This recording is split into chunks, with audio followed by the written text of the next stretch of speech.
Hello, ladies and gentlemen, and welcome to Pat Bell Field at the College of Alameda for this Wednesday afternoon CCL matchup between the 5th seed Alameda Merchants and the 2nd seed SLO Blues.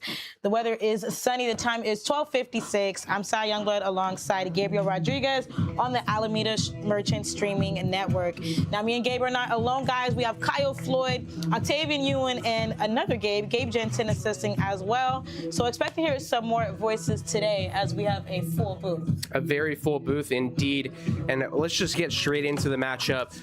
We have I'm not going to call them too vulnerable, but they are 4-6 in their last 10. So if anything, I'd call them hungry. It's the San Luis Obispo team who just came back from a road trip going down to Santa Barbara and playing the MLB Academy Barons. 3 games in a row, they would lose all 3 of those matchups. Now they come up to Alameda for a tough, well, I guess this will be a tough matchup on our end. We've lost our last 2, and we are 4-6 in our last 10. Last tough matchup I would say we really had would be against. Actually, the Crawdads are a good team too, but we did face the Stompers. Did give up 10 in those first 2 innings. But I'm sure you've heard enough of my voice. Let me pass it along to my good friend Kyle Floyd.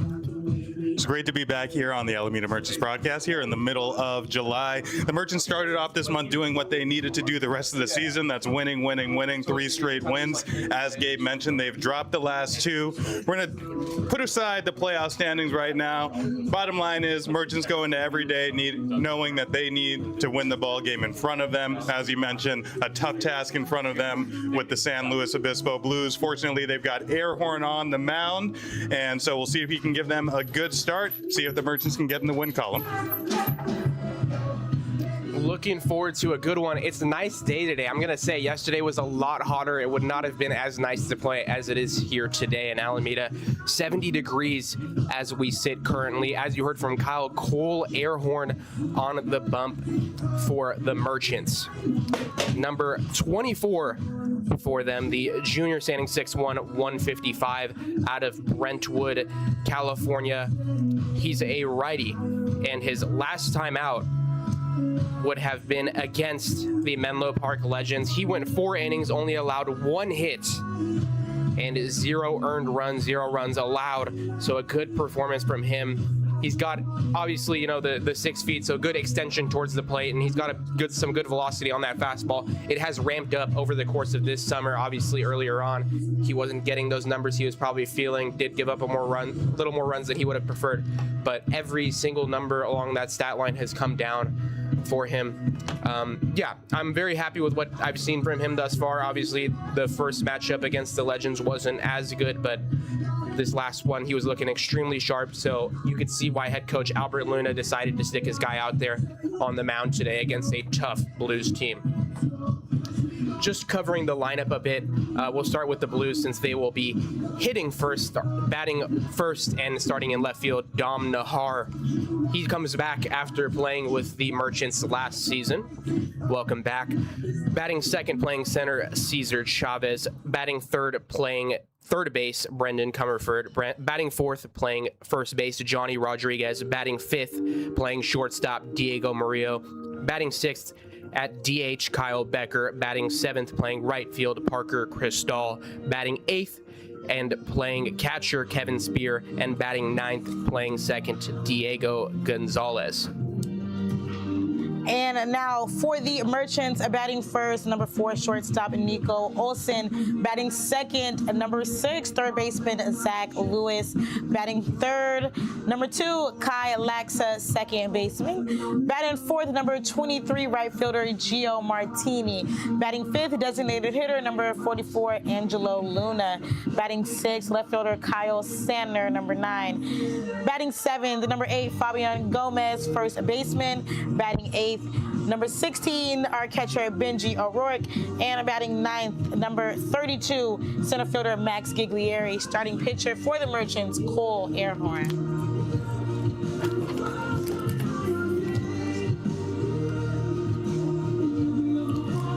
And I'd be remiss before we got started if we didn't mention who was on the mound for the Blues as well. Mr. Jansen over there made a comment before we came on that in this land of folks who we see from JUCO ball, maybe D2 ball, there's somebody who stands out very often, and that's what the man on the mound for San Luis Obispo does. 6'8", 245 goes the big righty Quincy Winkler, and as much as he stands out physically, he has also been a standout statistically. 6 games, 5 started so far this summer for San Luis Obispo. An ERA of .64. I'm no mathematician, but that seems good to me. So, as we said a couple times, tough task for San Luis Obispo. We'll get started here in a moment, see what the Merchants can do.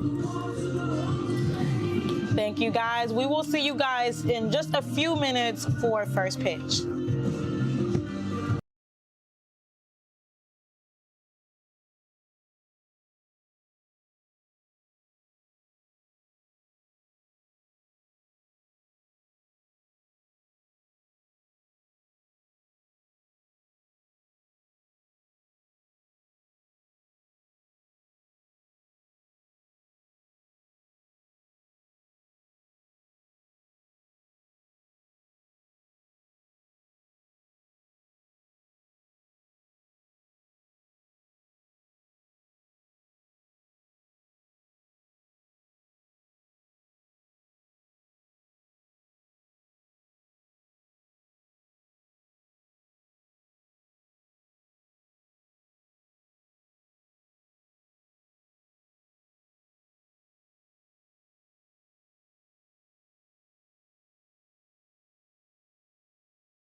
Welcome back to the CCL matchup between the Alameda Merchants and the Slow Blues. Cy Youngblood here alongside Gabe Rodriguez. A little late today, 1:15, and we're heading to the first batter for the Slow Blues, Dom Nahar, left fielder.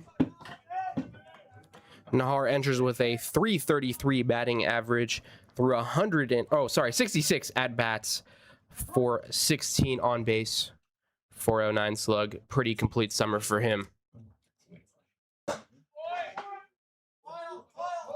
First pitch, 116. Yeah. That first pitch on the outside for ball one. Now, this is a Slow Blues team coming in with a 25-11 record. They have a 270 team batting average, 378 on base, so they do a pretty good job getting runners on, and 235 runs scored this summer. Swing and a miss there from Nahar. Yeah, Gabe, I mean, they're ranked first in doubles, in triples, ranked second in stolen bases and RBIs this season. Last game for them was a 5-4 loss yesterday against the Santa Barbara Foresters. That ball in the dirt. In the dirt, yeah, this is true. We're no longer at Chabot College, so we don't have the turf, which I kept calling dirt. Yeah, we have to remember that. Yesterday, Blues run scored by Dominic Nahar, who's at the plate, Miles Madore, Cozy Suzuki, and Diego Gonzalez.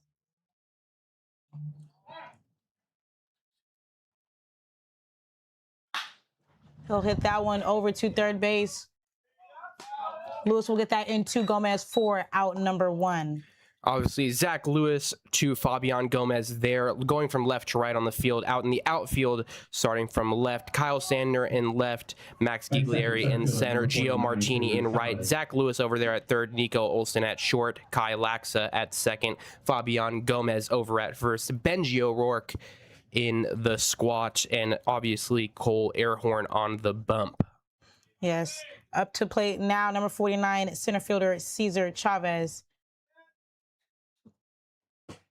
That first pitch on the outside for ball one.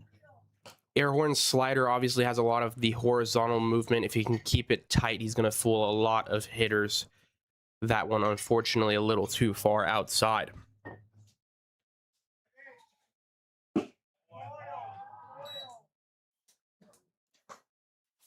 $28 games for Chavez as a Slow Blue.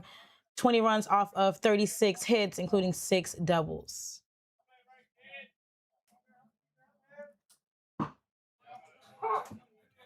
2-1 count. He has 31 RBIs, 42 total bases, and 17 walks this season. He, like Nahar, boasts a 333 batting average, but that's through 108 at-bats this summer. That ball will pop up into right field and will be caught by Martini for out number two. Now, Chavez leads the league in hits with 36, and he leads the league in those RBIs with 31. Next up, Brendan Comerford, third baseman. He enters with a 291 batting average, 19 RBIs on the season for him through 110 at-bats.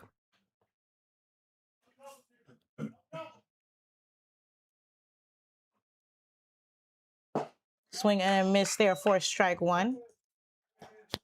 It's interesting to see Airhorn, those first two batters, getting outs with his fastball after the off-speed stuff. We see swing and miss on the off-speed there as well. Almost pitching backwards is Airhorn to success. That ball on the outside for the 1-1. Might be working off what he's, done, I guess, opposite previously in his games that he has pitched. Maybe he has led with the fastball, so this mix might throw off those Slow Blues hitters. Swing there. Into a left field. It's going to be a double for Comerford. Next up to the plate, Johnny Rodriguez, first baseman. Yeah, that time the fastball leaked over the middle of the plate toward the inside part. He retired both Nahar and Chavez with the fastball on the outside. Looked like he might have been trying to go there to the righty again, but just missed over the middle, and that is what happens. Thankfully limited to a ground rule double. Johnny Rodriguez stepping up to the plate. 250 batting average through 8 at-bats for him, so pretty fresh on the summer.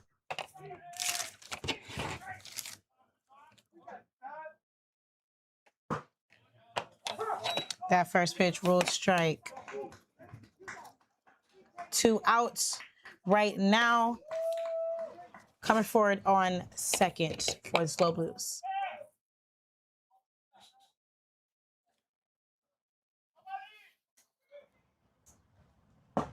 Swing and a miss there for strike 2.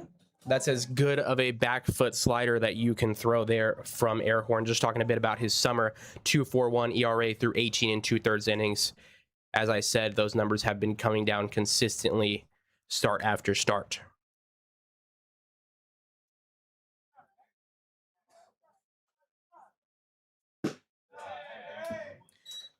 Tries to go back to the slider there. That one just a little low, does not fool the hitter Rodriguez.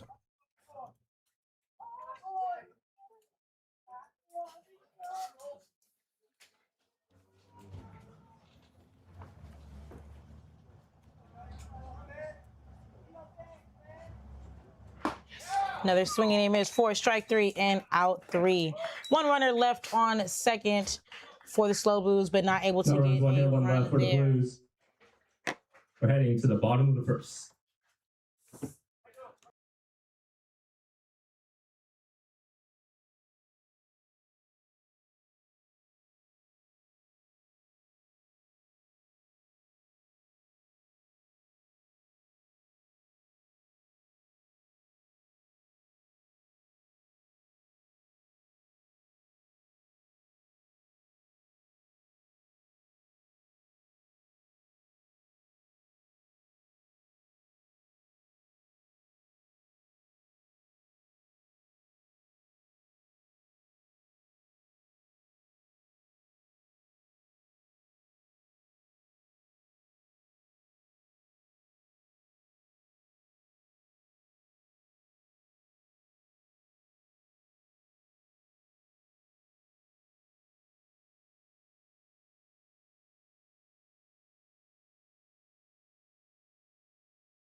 Welcome back to the CCA matchup between the Alameda Merchants and the Slow Blues. Heading up to the plate for the Merchants, shortstop number 4, Nico Olsen. A hit and an RBI for Olsen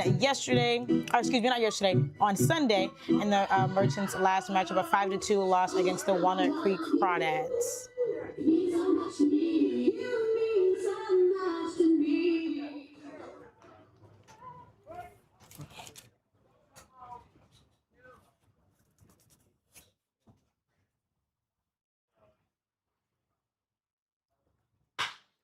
That ball will pop up into right field.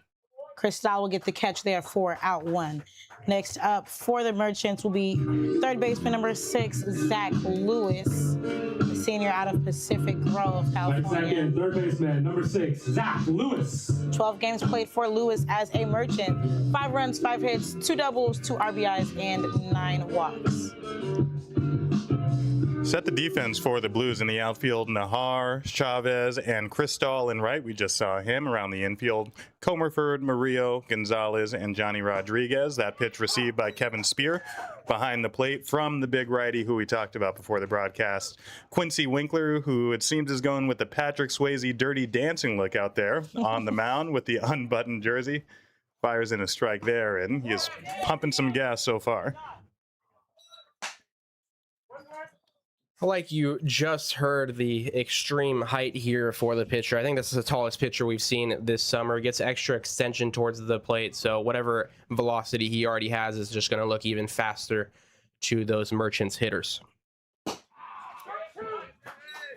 Strike 2 there for the 1-2.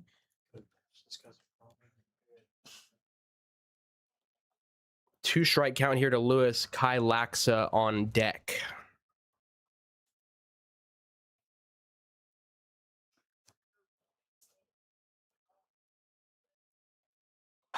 Swing there, that ball will foul back. Think the key for these Merchants hitters are going to obviously get pitches out of this guy, but start making contact. Give yourself that confidence that you can put some pressure on this guy.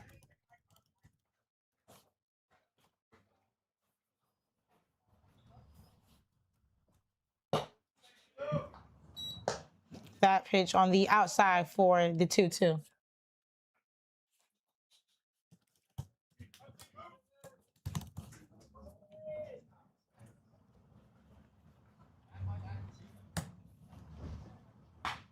Swing there, that one will foul back as well. Had a good fastball on the outside corner from Winkler that time. You know, often the trouble with the taller guys is trying to get all those levers moving in the right direction to make sure you can hit the corners. So we've already seen him all over the place here in this at bat. We'll see what he's got to attempt to finish off Lewis.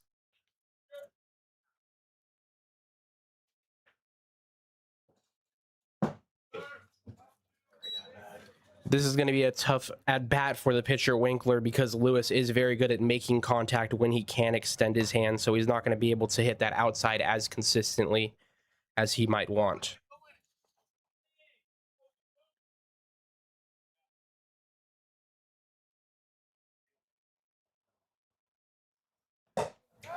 Yes.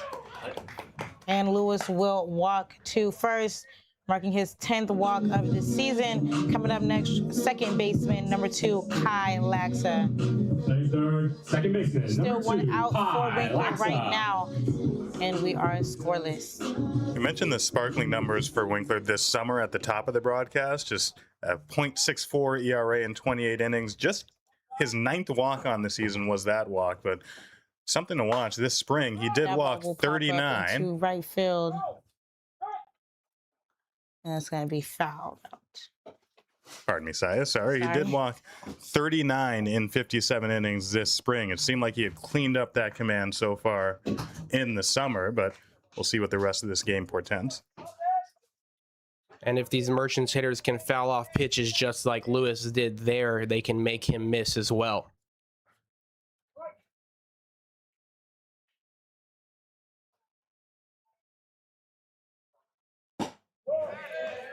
Laxa checks his swing there. Good job holding up the bat there from the Pepperdine senior. Saw the catcher Spear asking for the first base umpire to see if that was a swing. Just didn't respond. That pitch up high for ball 2. 20 games played for Laxa this season as a Merchant. 14 runs off of 26 hits for him. 2 doubles, 2 home runs, 18 RBIs, and 3 walks. I suppose I should set the field in terms of umpires. At home plate, Eric Thompson. Over at first, Ricardo Rodriguez. And over at third, Harvey Maxey.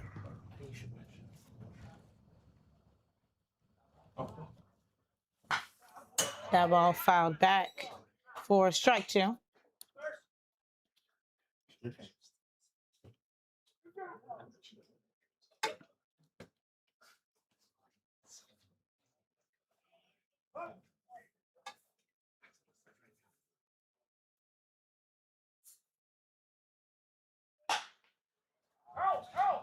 Another foul ball.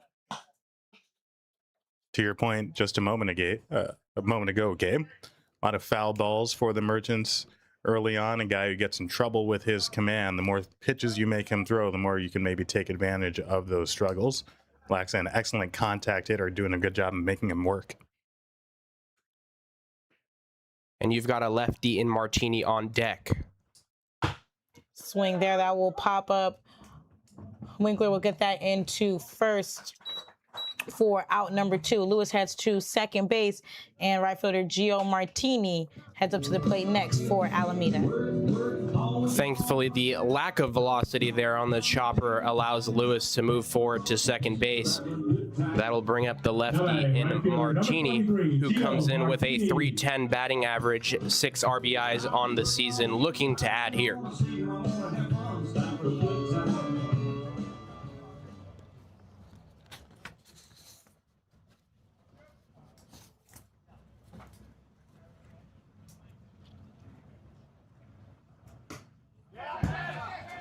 That ball will roll out in the dirt, bringing Lewis to third.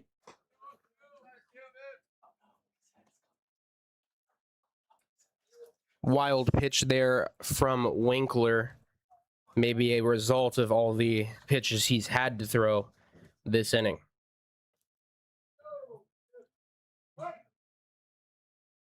Lewis moves to third, already a 1-0 count here to Martini.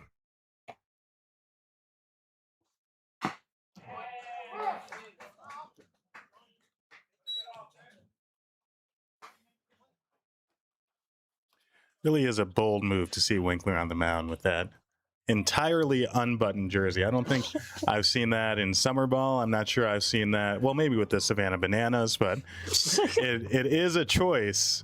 You'd like to see him back it up with his play. I don't think I've seen this either. Maybe a first. It's everyone's first. Yeah, I think so. it does fit his wildness around the zone. Kind of matches the wildness of that jersey flowing in the Alameda breeze here.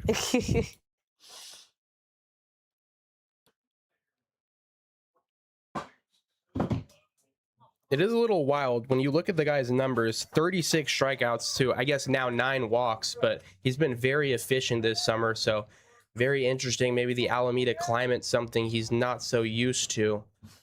Or these Merchants hitters are just that good. I think it's the second one. Martini will check his swing there for ball number 4. He will walk to first.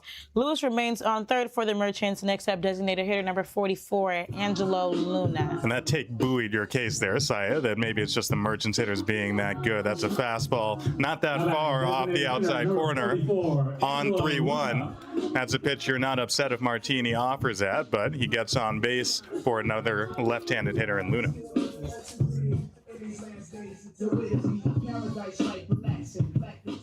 Martini has been caught stealing his only opportunity thus far. You wonder if he goes, though, with the runner over on third.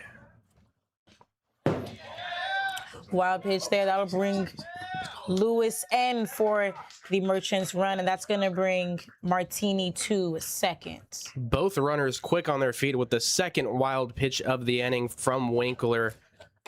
We're seeing these Merchants hitters put a ton of pressure on him, and he's starting to crumple. I'll see some chips in the armor at the moment.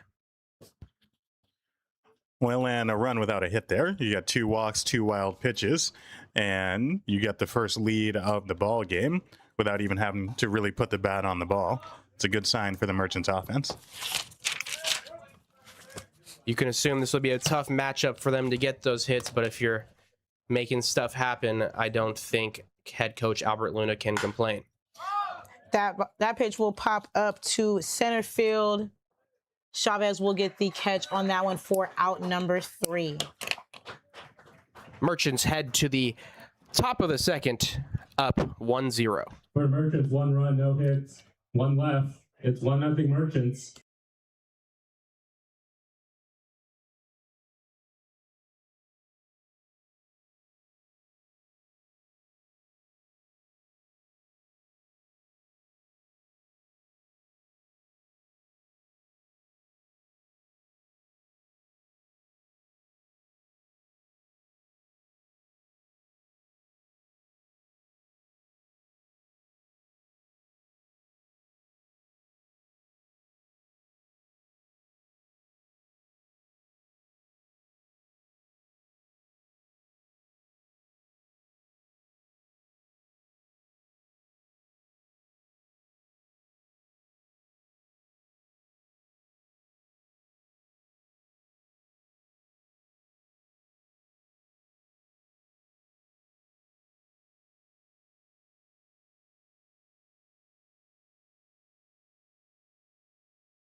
the Blues. Welcome Shortstop, back number 7, to Diego Maria. the Alameda Merchant Streaming Network. Merchants currently lead 1-0.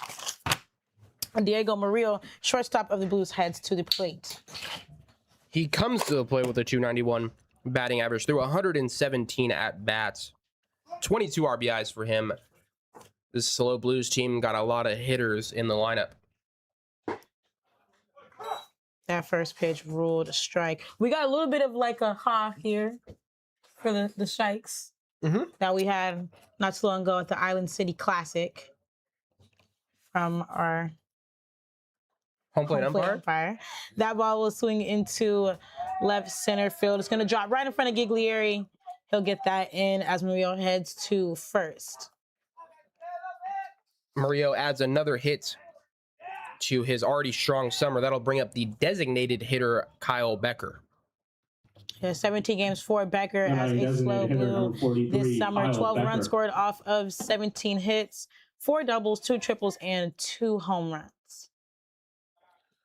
So you mentioned Gabe, a lot of good hitters in this lineup, and that's the second time Airhorn has left a fastball over the middle, and it's been crushed. He's got to make sure he stays on the corner, on the edges, down beneath the zone with that slider and that off speed to stay off the barrels of these impressive batters for the Blues.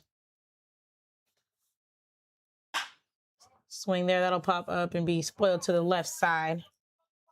I will say he might have a little more freedom to make mistake pitches towards the bottom of this lineup, but at least the first 5 to 6 batters are all going to be quality at the plate.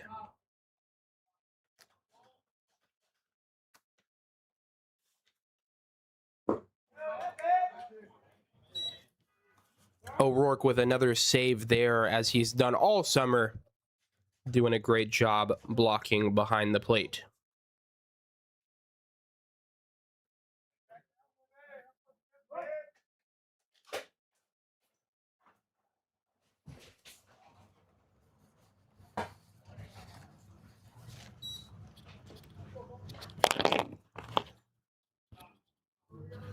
So far, no movement from Murillo over at first. We want to watch him. 12 steals so far this summer. Yeah, it's 6 this spring for Pomona, and right there they check on him and gets away.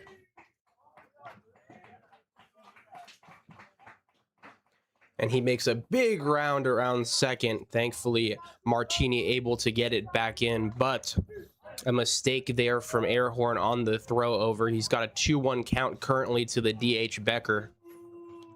Nobody out still.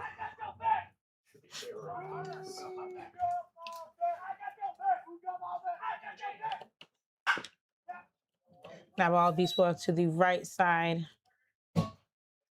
for the 2-2.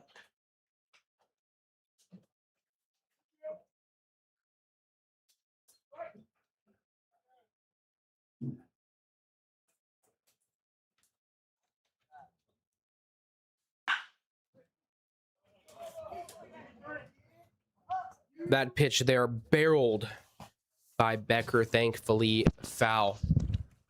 With the speed of Murillo, you assume a single here should score him. Best arm for the Merchants out and left.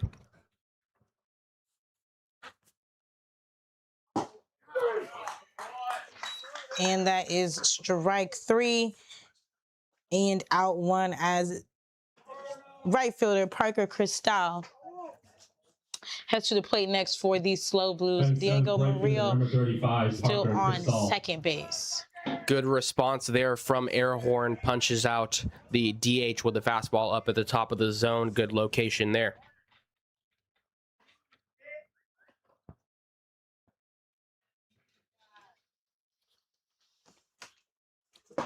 Swinging a miss there for strike 1. Great pitch there. Again, great scouting by Usai on the ha from umpire Eric Thompson. Like to hear a few more of those with Airhorn on the mound.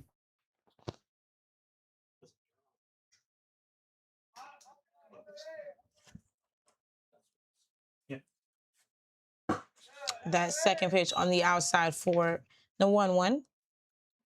I gotta say, Cristal recently played at West Valley College. Through 187 at-bats, he collected 73 hits, 22 doubles, and 15 home runs. Pretty capable hitter, but a righty-righty advantage here for Airhorn. He'll check his swing there for the 2-1. And we should mention he's making his debut today with the Blues. What, like almost a trade deadline like addition for the playoff push here for San Luis Obispo. Getting this kind of bat in your lineup can only bode well for them down the stretch. Murillo will head to still third. He'll make it safely there. Beautiful snag there by the third baseman, Lewis. I was worried that might get over him. He's quick with the glove, though. 2-2 count to Cristal. We've seen the wheels of Murillo come into play twice now on that errant throw. Now he gets the stolen base. So now Airhorn looking for the strikeout even more here.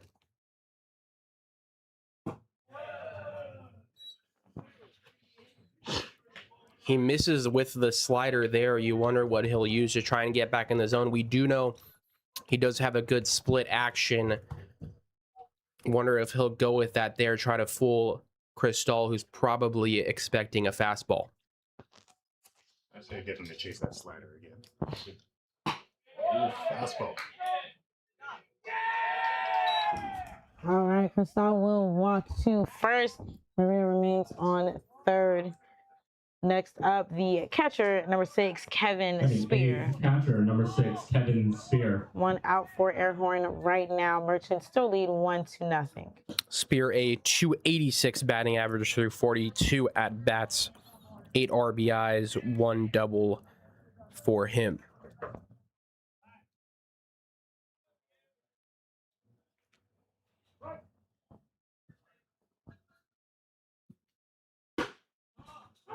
That first pitch ruled strike. Spear, now a senior, just finished up his junior season over at the University of Washington. 8 games he appeared in this season, including 2 starts as a catcher. He got his first hit and run scored against Eastern Michigan just earlier this year in April. Airhorn will check on Cristal over at first. And he'll probably continue to do that. You mentioned the video game-like numbers that Cristal had this spring. That included those 33 stolen bases and 37 attempts. We saw the havoc that Murillo was able to create already. And they check on him again. Well, once again, another check, as you mentioned, Kevin.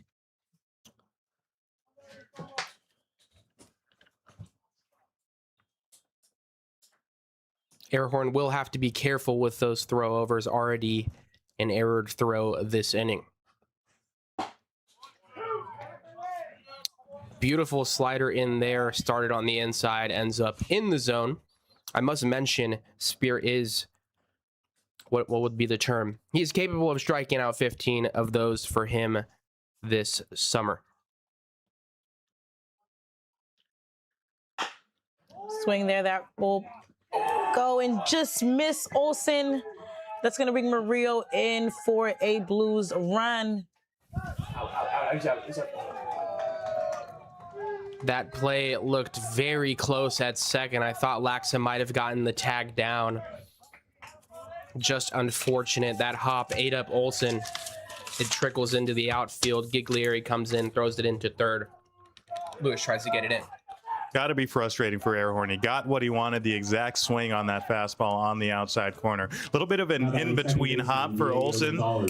He wanted to go for the double play, so he sort of half-heartedly charged at it, but then he wasn't able to pick it. Really tough decision to make there instinctively at shortstop. Unfortunately, it goes into center field, and now second and third for San Luis Obispo. Yes, number 10, second baseman Diego Gonzalez is up to the plate for the Slow Blues. He has a runner on second and third, only 1 out for Airhorn right now. Score is now 1-1. As Airhorn gets the slider in there for a strike, Giglieri probably should have fired that into second, maintaining the double play opportunity. I do respect the aggressive throw, though.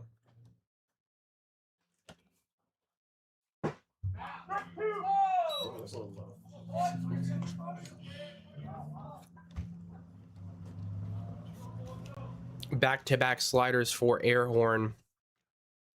Let's see what he goes with in the 1-2.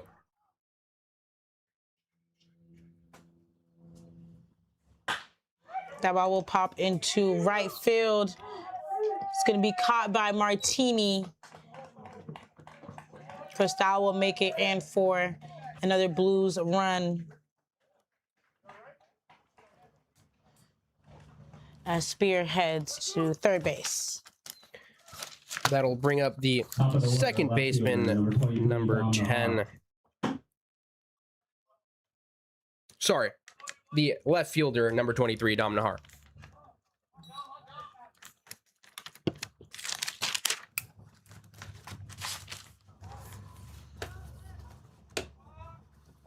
Runner on third, 2 outs. Mentioned before, Gabe, that if there's any breathing room, it's at the bottom of this lineup. And so really unfortunate for Airhorn that those 8-9 hitters are responsible for 2 runs in this inning. That ball will pop up into right field and will be caught by Martini for out number 3. Unfortunate inning there for Airhorn. He does give up 2, but Merchants were able to put up a run in the bottom of the first. It's 2-1 as we head to the bottom of the second. Right to the bottom.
Welcome back to the Alameda Merchants Streaming Network.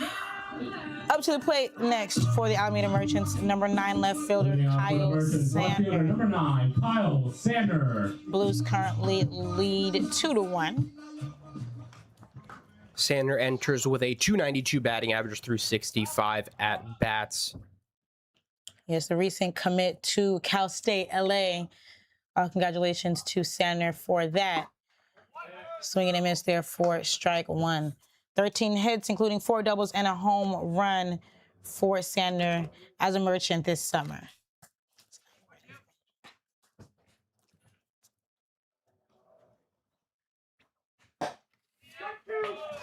Strike 2 there. 2-strike hole here to Sander. He'll have to protect against the big righty in Winkler.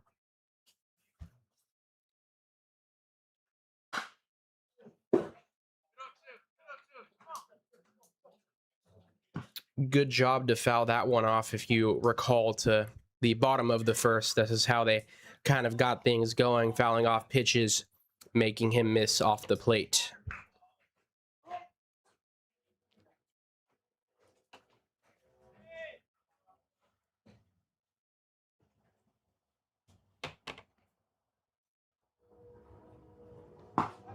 One more swinging to miss there for strike 3 and out 1.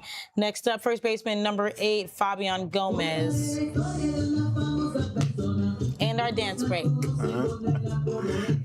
The straight gas that time from Winkler. 3 fastballs, 3 swings, and Sandner was behind every single one of them. No chance that time in that at bat. I wish we had the TrackMan here so I could see the amount of spin rate he gets on it. I'm assuming that fastball has some good ride to go along with the 6'8" frame.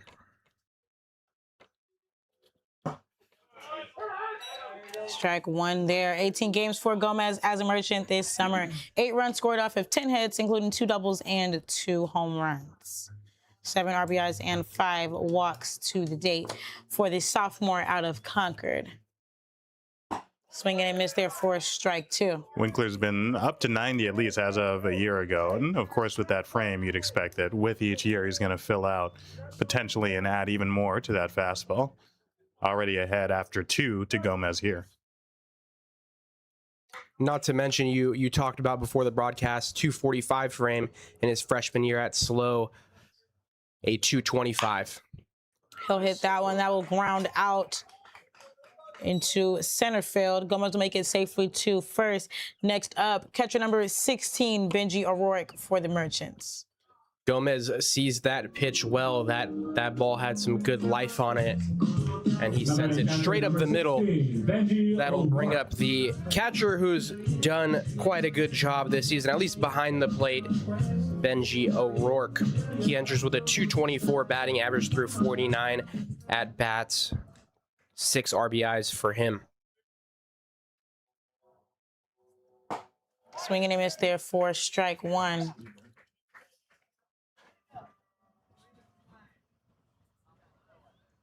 Winkler's been going up and in on these righties. Let's see if they can adjust.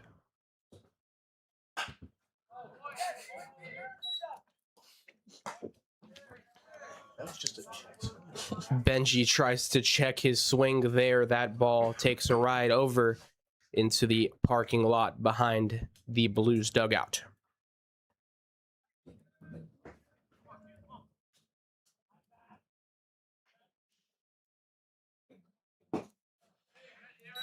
I pitch on the outside for the 1-2. Gomez still on. Go ahead, sorry. Sorry, go ahead. Winkler, obviously with the 2 wild pitches last inning, been elevating the fastball. Another swing and a miss there for strike 3 and out 2. Next up, number 32, center fielder Max Giglieri of the Merchants. Runner on first. Like I just mentioned, 2 outs. Let's see what Giglieri can do with that.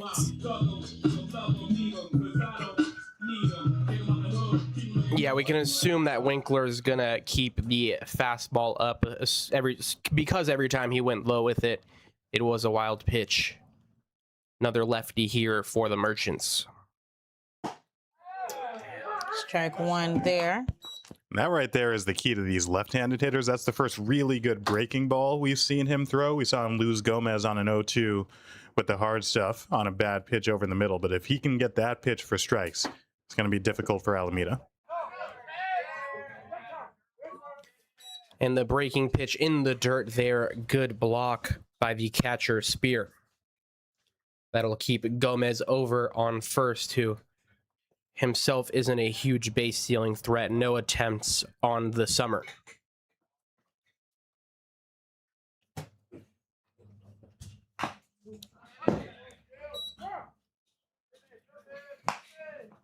It's the 1-1 turns to 1-2. Number 4, Nico Olsen on deck for Alameda. Fabian Gomez still on first base there. Slow Blues still lead 2-1. Winkler doing a better job of attacking the zone, even after fouling off pitches, staying in the zone. Swing and a miss there for strike 3 and out 3. Just Fabian Gomez left on base for the Merchants. Slow Blues still lead 2-1.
Welcome back to Alameda Merchant Streaming Network. We are here at Pat Bell Field at the College of Alameda for the Merchants matchup against the center fielder Slow number 49, Blues. Cesar Chavez. Cesar Chavez, number 49, the center fielder, up to the plate right now for the Blues. New pitcher on the mound for the Merchants, Braden Augusta.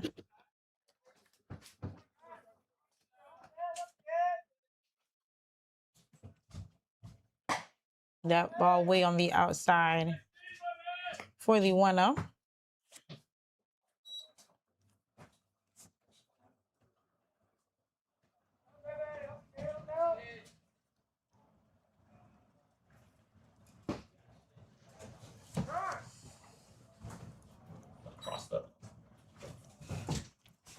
Augusta standing 6'1", 200 out of Redwood City, California. He's a righty.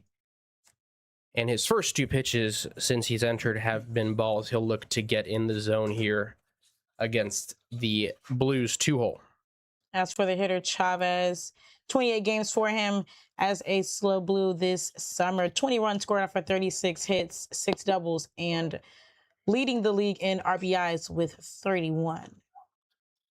It's quite the 1-2 punch at the top of the lineup for San Luis Obispo. Both the hitters, Nahar and Chavez, coming in, hitting .333. Good to see him get a strike there that time.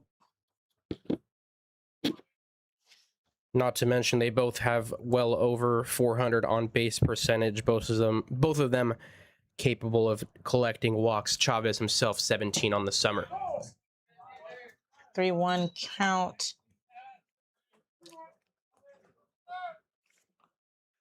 And he looks to collect his 18th with Augusta struggling to find the zone.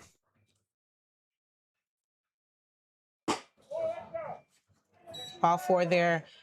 Chavez will walk to first. Next up, Brendan Comerford, third baseman of the Blues. Now batting number 2, Brendan Comerford. Now, Comerford does not enter with the same 300 batting average as his teammates, but he does have the 445 slugging, a home run on the summer for him. Some power in that bat, some power to watch out for.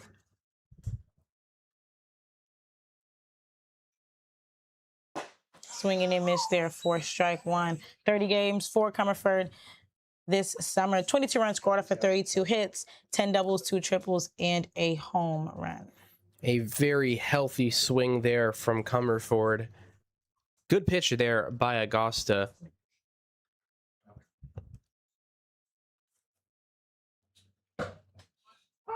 He'll check his swing there.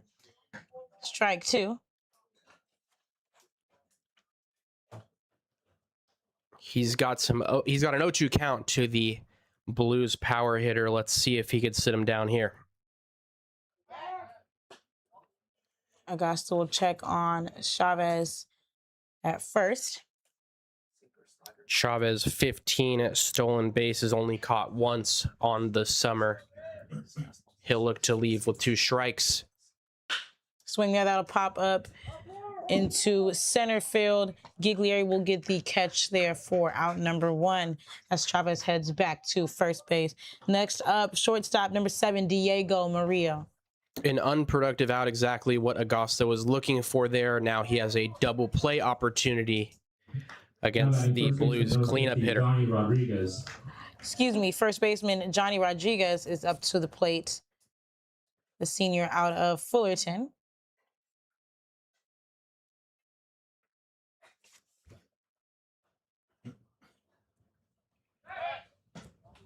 Another check on Chavez there. I believe this is just the 3rd game for Rodriguez as a Blue this summer. 9 plate appearances within the last 2 and 8 at-bats.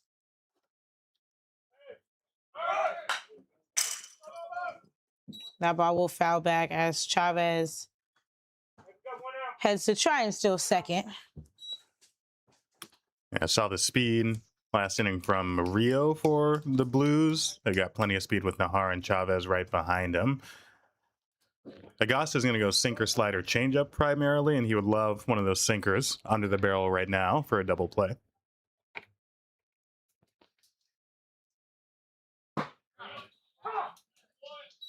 Strike two. Chavez had a great jump on the pitch previous to that.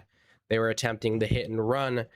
Thankfully, Augusta gets the foul off there. He's got 2 strikes here to Rodriguez, the first baseman. He'll swing that one off to the right.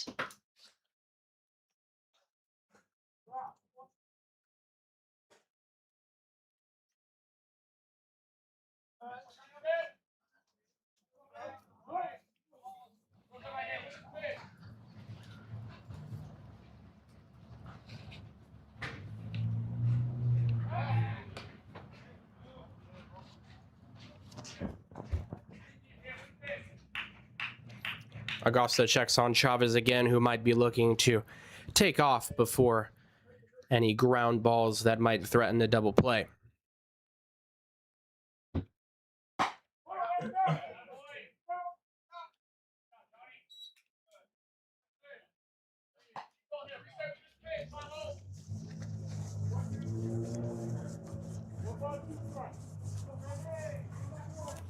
Augusta leads 1-2. Still a runner on base for the Slow Blues. 1 out as they lead 2-1. Swing there. That'll bounce up. Laxa will get that into second, and they'll get that into Gomez for 3 outs. Great job by Laxa there to turn 2. Olsen with the great throw over to first, and a clean inning for Braden Augusta.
Welcome back to Alameda Merchants Streaming Network as the Merchants take on the Slow Blues here at Pat Bill Field at the College of Alameda. Nico Olsen. If you're not tuned into the World Cup, Argentina did defeat England 2-1. So we're talking a little bit about that as Nico Olsen heads to the plate for the Merchants. He'll pop that one up into center field. He'll be caught by Chavez for out number 1. Next up, third baseman number 6, Zach Lewis. That is 400 to dead center here at Pat Bale Field, so going to need quite a bit of pop in the bat to carry over center. Wonder if these other Merchants hitters might try to mirror Olsen in that at bat. You expect the fastball, just try to time it, swing first pitch, see if you can do something with it, because getting deep into the count was not productive for them last half inning. Most definitely strike 1 for that first pitch. Feels like the 2 best hit balls for the Merchants today at least have gone up the middle, deep center there. So might try to attack that big gap in between the shortstop and second baseman. That ball will ground out past third. It's like Lewis will stop it at second there for a double. Next up, second baseman Kai Laxa. So following a walk in the first, Lewis gets a double there. Beautiful hit down the line, and he's now in scoring position with one down. Laxa, a very capable hitter for these Merchants. Well, and Winkler maybe thought he had to switch it up after that first pitch fastball. A good breaking ball on the outside corner first pitch, but he was frustrated with himself, you saw, because he hung that second one well enough for Lewis to be able to line that down the left field line.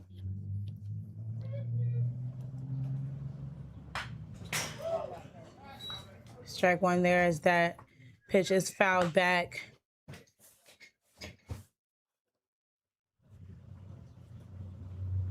Merchants hitters just underneath that fastball pretty much all day, aside from a couple swings. They'll need a mistake here from Winkler to capitalize.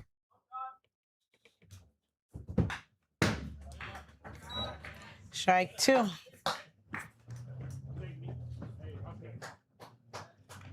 Laxa, a quick 0-2 hole. He'll take his time before he has to step in and protect.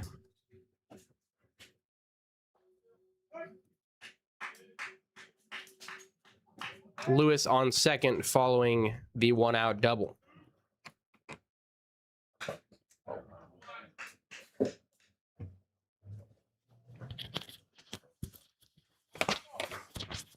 Winkler got away with that one after two fastballs. You want to spike that breaking ball in the dirt down underneath the zone. That hung up there what seemed like forever, and Laxa took about the biggest swing I've seen anybody take this afternoon. Just missed it.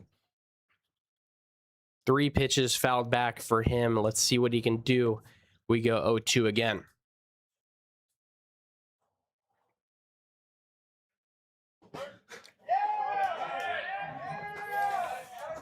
As good a save as it gets from Kevin Spear. He reaches out backhanded, does save a wild pitch there. Would have been the third of the game from Winkler.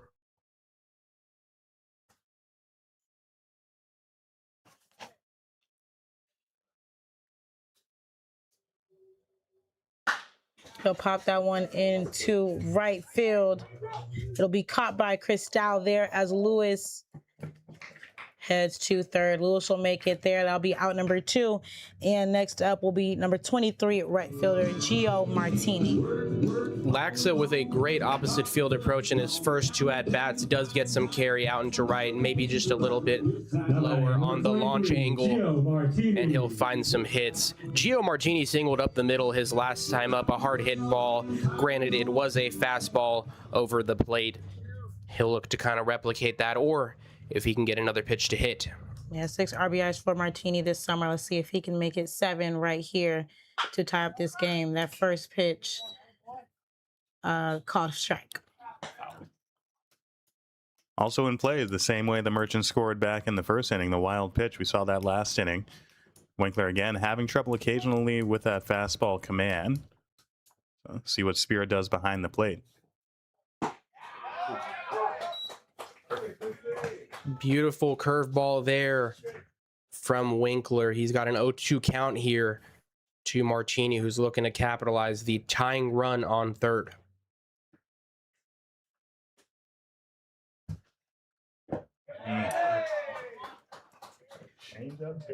Dropped third strike there from Spear, but he does make the play over at first. Lewis left stranded at third. We head to the top of the 4th, 2-1 ball game.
Welcome back to Pat Bale Field here in Alameda, California. I'm Gabe Rodriguez alongside Saya Youngblood and Kyle Floyd, out for his second inning of work after facing the minimum, Braden Augusta.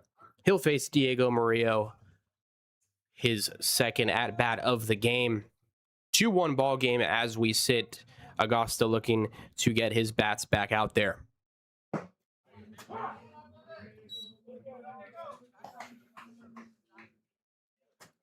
First pitch in there for a strike, something Augusta did very well his last inning, finding the strike zone.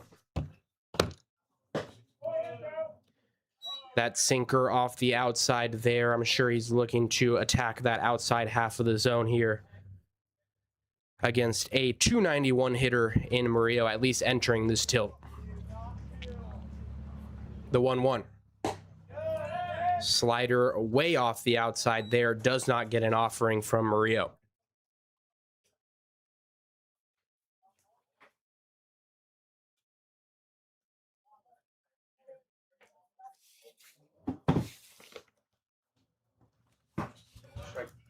Good pitch there from Augusta to come back in the 2-1. He'll even us up. Just a reminder, it's Eric Thompson calling balls and strikes. Ricardo Rodriguez over at first. Harvey Maxey over at third. Beautiful 2-2 pitch from Augusta there. Gets the swing and the miss. That was an elevated slider. And beautiful perception, I guess, for the hitter Murillo. That'll bring up the DH, number 43, Kyle Becker. Showed great poise that time, too. Second time Augusta's come from behind in the count 2-1 to be able to retire the hitter.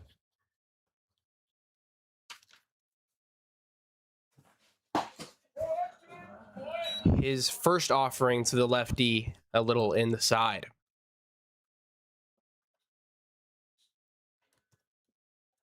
Nonetheless, sitting down the first hitter, he sees this inning a big move for Augusta. 2-0 count, though, to the DH.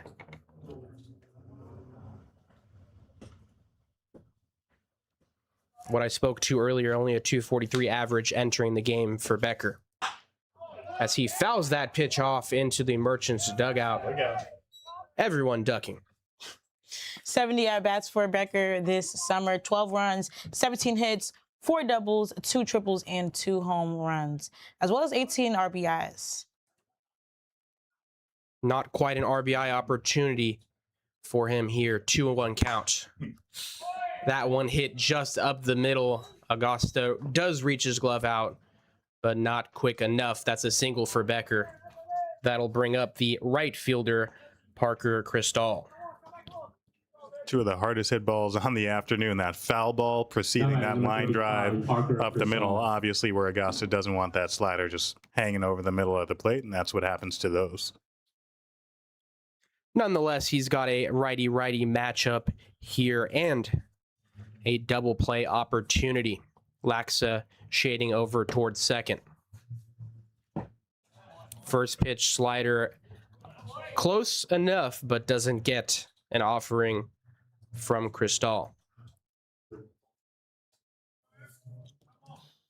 Very capable bat in Cristal. Let's see if he can get a sinker in there and get him to ground it.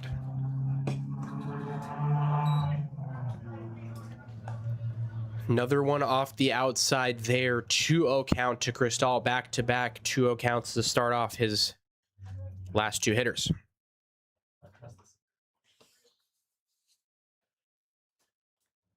Murillo watching closely. Becker, sorry, watching closely. He doesn't choose to leave. 3-0 count now to Cristal.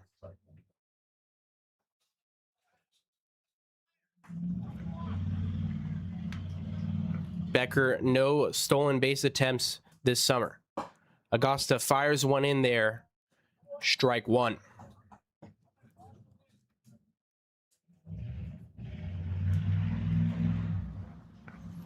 Cristal, at least at West Valley, had the ability to elevate and celebrate.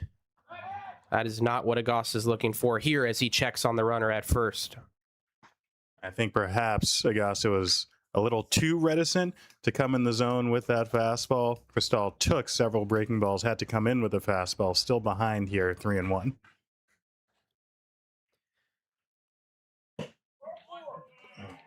Ball 4 just off the outside there from Augusta. Runners on first and second. That'll bring up the catcher, Kevin Spear.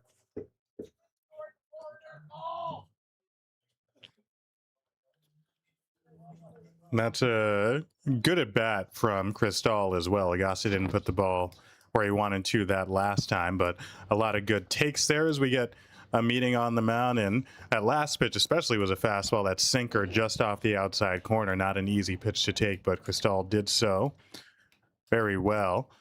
See how long of a leash that they give Augusta. We speculated that perhaps they pulled air horn because they don't want too many of these pitchers going through the lineup too many times against San Luis Obispo. We got this meeting on the mound. Definitely want to see how we set the defense. I'm sure Augusta would love another one of those sinkers for a double play. Something on the ground in the infield. Trouble brewing for Augusta. Thank you for the insight there, Kyle Floyd. Looks like there is some movement over by the Merchants dugout. Obviously nothing working thus far. I believe that's Griffin Sutton getting stretched out at the moment. He'll start throwing. Runners on first and second. The first offering. Swing and a miss. Good pitch there to the catcher, Spear.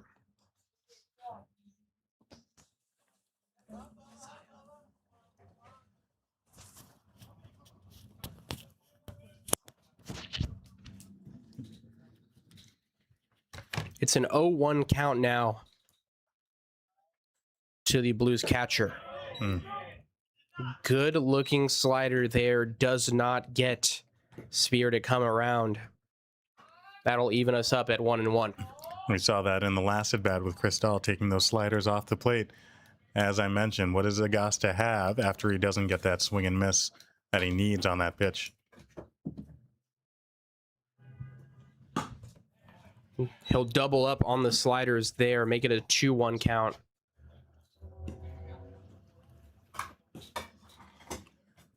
It looked like the fastball to me, Gabe, and often on that slider on the outside corner, you want to back it up with a fastball on the outside corner, but he missed. He pulled both of them, so he's got to come in the zone here with something.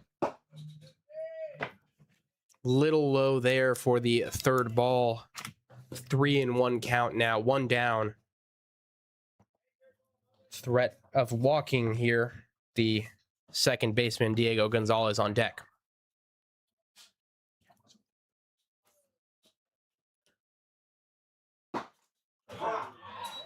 Good breaking pitch in the zone there. That'll make it a full count. Front door breaking ball that time from Augusta. First time we've seen that to a right-handed hitter, I believe. First time I can recall. That's a huge pitch to climb back in the count. Time called by the catcher, Spear. Augusta building a little momentum there with the front door breaking ball. He'll try to disrupt his rhythm.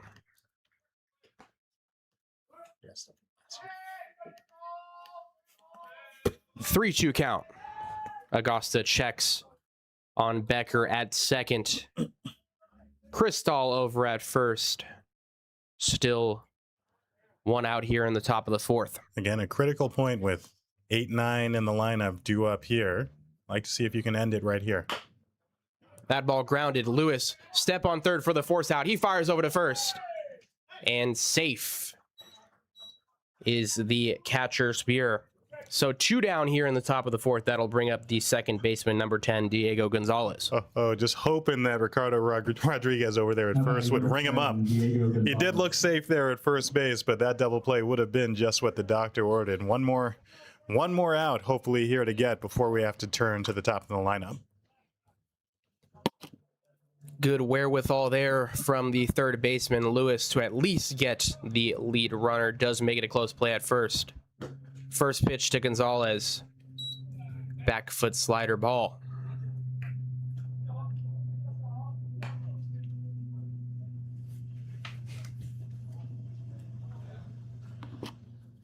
can't confidently say right now, but it does look like Griffin Sutton is warming in the Merchants bullpen. The 1-0, a good one, sinker on the outside. Leave it to actually 31 out there, AJ Gamboa, who's warming up. Nonetheless, I would expect that maybe this would be Augusta's last batter if he doesn't retire this one. With the leadoff hitter Nahar on deck, you would assume so. And a very strong top of the lineup for the Blues. But 2 down here, Augusta looking to finish things up in this top of the 4th. That pitch was close, a good one, but a little bit outside, says the home plate umpire, Eric Thompson.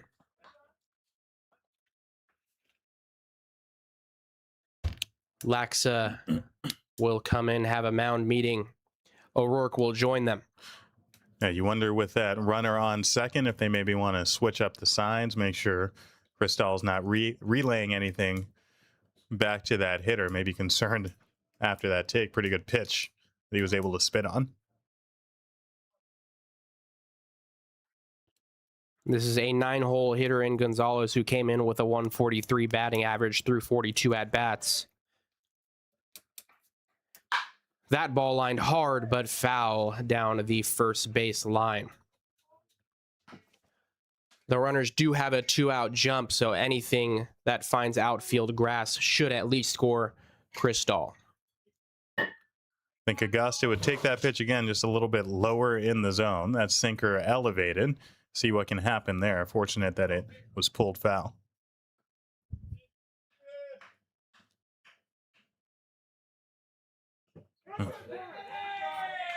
That ball trails a little bit too far inside, catches a piece of Gonzalez, hit by pitch, and that will load the bases. Let's see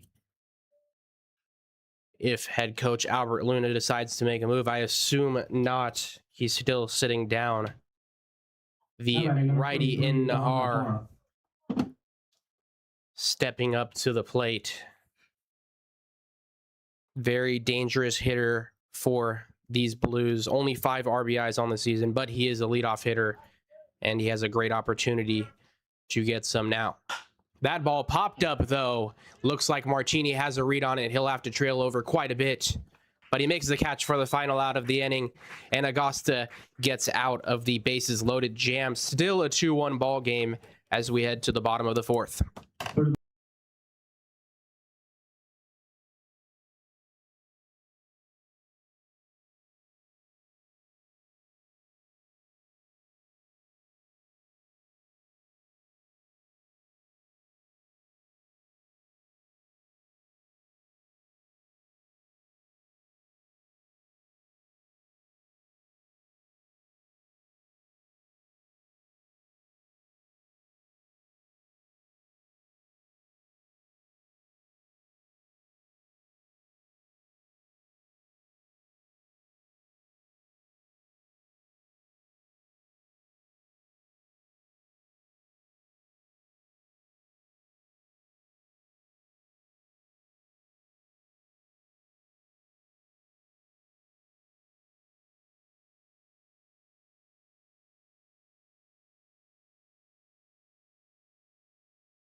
Welcome back to the bottom of the fourth inning here at Pat Bale Field.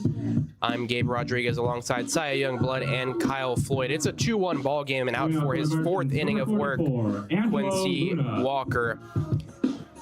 It's been an interesting outing for him. He did look a little shaky in the first. The Merchants were able to foul off some pitches, make him miss. But since then, he's sharpened up a bit. I will say the Merchants have missed on a couple opportunities. Yeah, 4 strikeouts the past 2 innings. Still some wildness here and there, but he's tightened up his command a lot from that first inning when we saw him.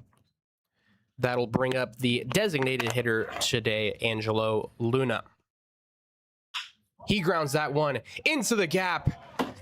He finds the hole in a leadoff single on the first pitch from Winkler. That will bring up the left fielder today, number 9, Kyle Sandner. Yeah, diving attempt by Rodriguez over there, but to no avail.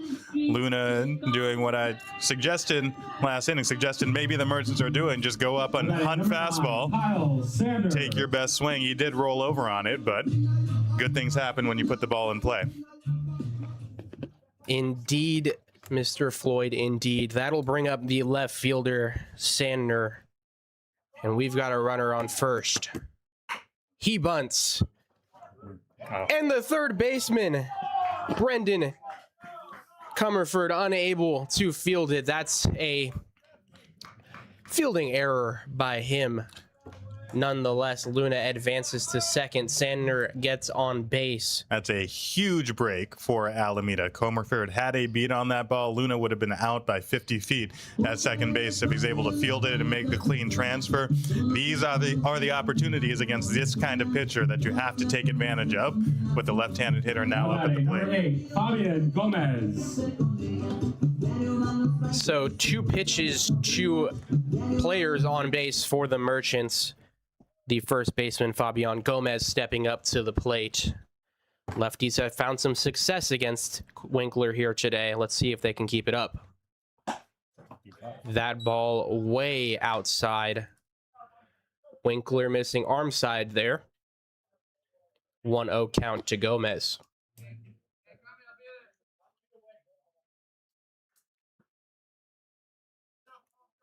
Winkler's 1-0. Way high there. Spear rushes out for a mound meeting. Yeah, and this is going to be the test of his poise, of his resolve in this kind of situation where his defense fails behind him. He's got good stuff. We've seen the shaky command, and the Merchants up and down this lineup will make you come in the zone. Got to see Gomez all season last summer for the Merchants, and while the numbers don't pop off the page, he gave you a good at-bat every single time. He's definitely a capable hitter. Gomez with 2 home runs on the season. I believe both of those over at Chabot. Let's get one here at Koa. The 2-0. That one in the dirt. What a save by Spear. That would have been another wild pitch. He's been sharp today behind the plate. Aside from the 2 wild pitches in the first, but those were quite off the zone. It's a 3-0 count here to Gomez. Let's see if he'll take all the way or if he's going to chase an inevitable fastball.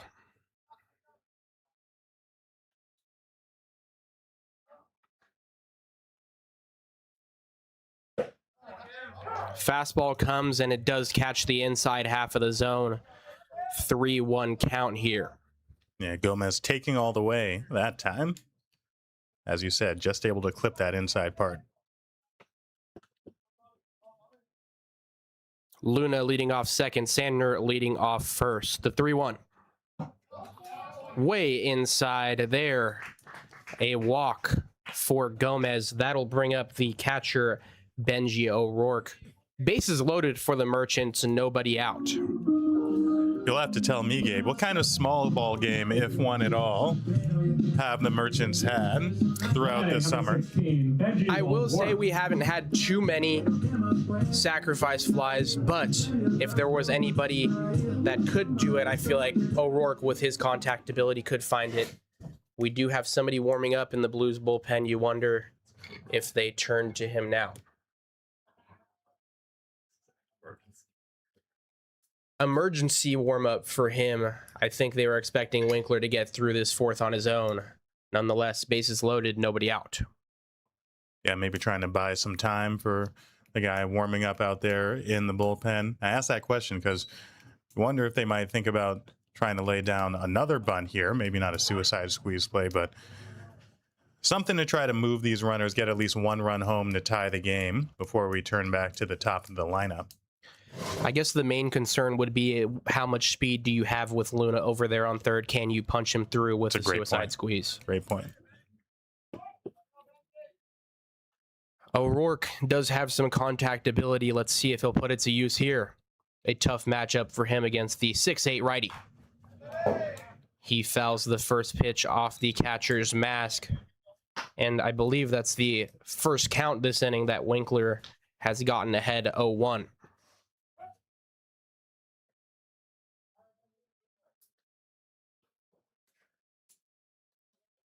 Oh, 0-1 count here to O'Rourke. That pitch outside, 1-1 count. Believe that's a number 30 over there in the Blues bullpen. He's warming quickly. The 1-1. Another pitch off the outside there. 2-1 count here to O'Rourke. Bases loaded walk would just kill the Blues here, and that's exactly what the Merchants are looking for. That ball is going to flare to the second baseman, Gonzalez. I thought it might have a little more carry underneath it. Unfortunately, an unproductive out, but at least it wasn't a double play. When Winkler can spot that fastball in the inside, on the inside corner, it's so hard for these right-handed hitters to catch up to it and get decent contact. That's a tough one to try to get around on and lift to the outfield. It's just a perfect pitch for him in that situation. And wait for him to bounce back following the mound visit. That'll bring up the center fielder today, Max Giglieri, a lefty for the Merchants. First pitch low, 1-0 count. So we're back to the 1-0 holes he's been digging all inning. And Giglieri was blown away with his fastball the first time that he was up. So you figure Winkler may have the advantage if, again, he can get it in the zone. First pitch outside. The 1-0 off the outside there. Good take from Giglieri. Luna on third, Sander on second, Martini on first. Apologies, Gomez on first.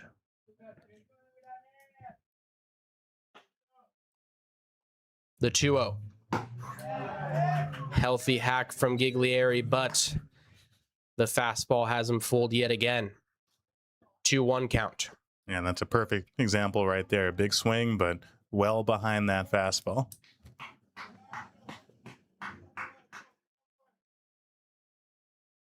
Winkler looking to stay in the zone, the 2-1. That ball low. So a 3-1 count here to Giglieri. He's not trying to ground anything over, but if he can lift something, even medium depth should score Luna from third.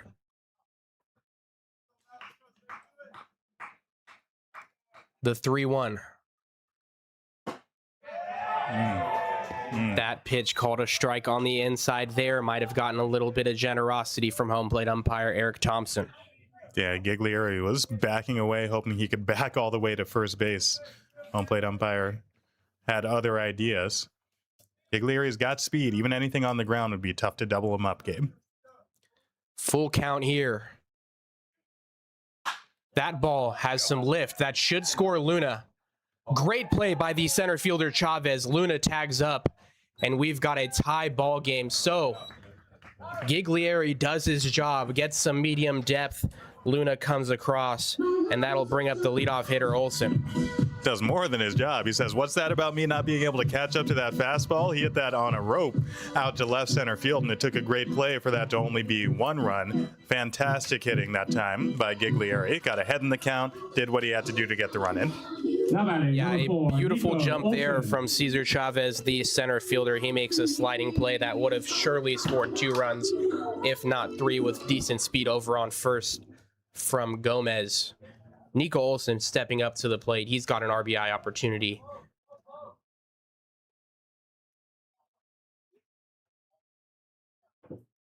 First pitch in the dirt. Another save from Spear. He's earning his keep behind the plate today. 100%. I wish I was at least keeping track of the amount of blocks he's had, because he's been very efficient on those breaking pitches. 1-0 count here to Olsen. Merchants hitter seeing Winkler even just a bit better this inning. That pitch up high, 2-0.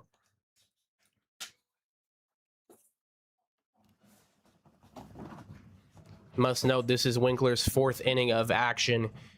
He is surely to be fatiguing at this point with the amount of pitches he's had to throw. That breaking pitch beautifully finds the zone. 2-1 count. Yeah, that was number 66 right there from Winkler, and one of the better breaking balls that he's thrown, a clutch pitch on a 2-0 count. A beautiful pitch indeed. Olsen will need to find a good one. That ball grounded between the legs of Sandner, shortstop Diego Murillo to the other Diego Gonzalez, but the Merchants are able to push a run across even if they do leave 2 stranded. A 2-2 ball game as we head to the top of the 5th.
Welcome back to Pat Bale Field here in Alameda, California. It's a CCL North Division tilt between the San Luis Obispo Blues and the Alameda Merchants. It's a 2-2 ball game as we enter the top of the 5th inning. 1 run in the 1st and the 4th from the Merchants, 2 runs in the top of the 2nd from the Blues. It's AJ Gamboa, number 31, stepping out to the mound for his 1st inning of work for the Merchants. His first pitch way inside there. Ball 1.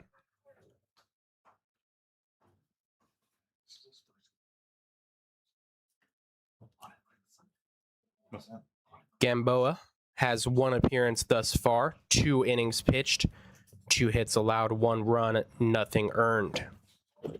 His second pitch, a ball off the outside there.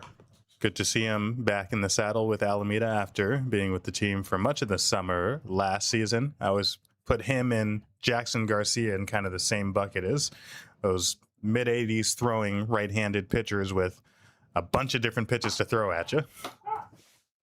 as he slides a pitch in there, a 2-1 count here.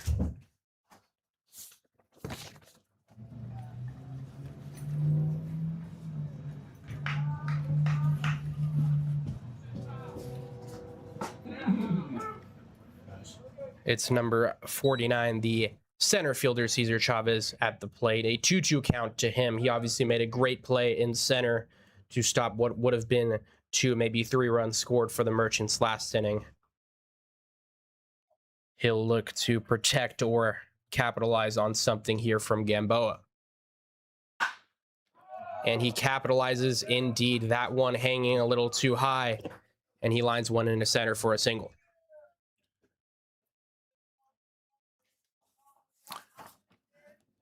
Yeah, Gamboa will throw at you a fastball, slider, changeup, and curve primarily. That looked to me like that big curveball that he likes to throw, almost like that 12-6 action on it. Big looping curveball that just found the barrel. Yeah, I will say that was the second curveball he threw in that at bat, so probably, at least Chavez probably had a better eye for it at that point. That'll bring up the third baseman, Comerford. He grounds that one to Lewis, who misses it. His glove just above it, and that's another single for the Blues. Runners on first and second. Nobody out here. Tough play indeed. You'd like to see that play made. It just kind of stayed under his glove over there at third base, so under Lewis's glove. But I think he'd tell you that should be a double play and 2 outs. Yeah, I'm sure he would have liked a little bit more time to think it over, but that ball was hit hard to him, and he had to make a split-second decision. That'll bring up the first baseman, Johnny Rodriguez. And a lot of first pitch swinging for these Blues this inning. I guess their game plan scouting report was to attack against Gamboa, and they've done that thus far. 0-1 count here to Rodriguez. Gamboa looking for a ground ball.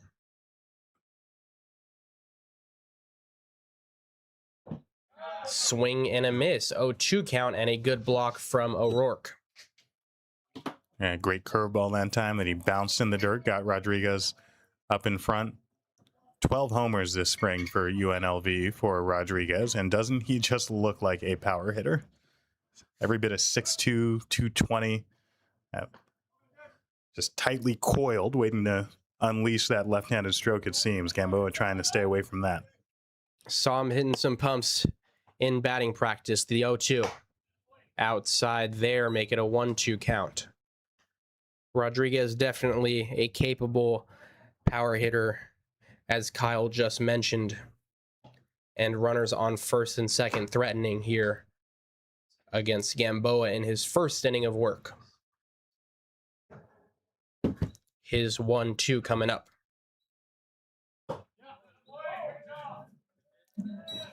Slider looks good, but Rodriguez spat on it, was taken all the way. Yeah, that's that back foot breaking ball that you're looking for in that situation. That's a great take from Rodriguez.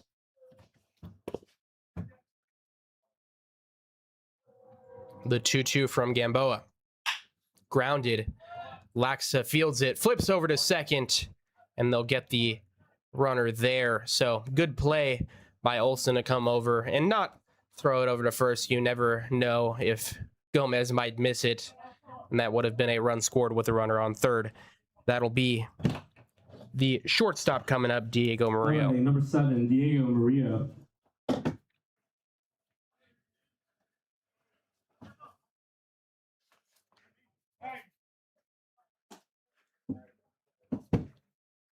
Rodriguez with the fielder's choice there. Murillo steps up with runners on the corners.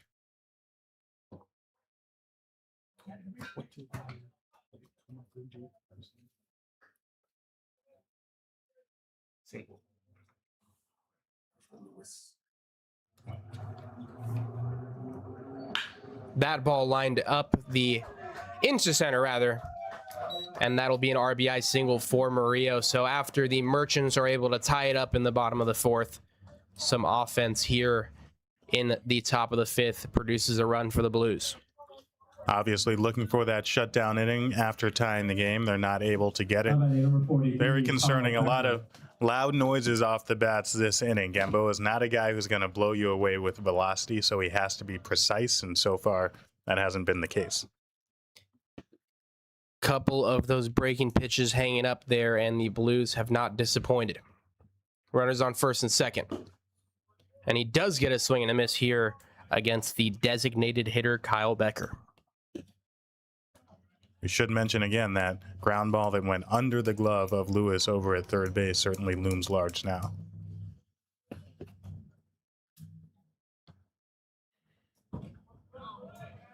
That ball in the dirt. Trying to bounce it there is Gamboa. Does not get an offering from Becker. 1-1 count here.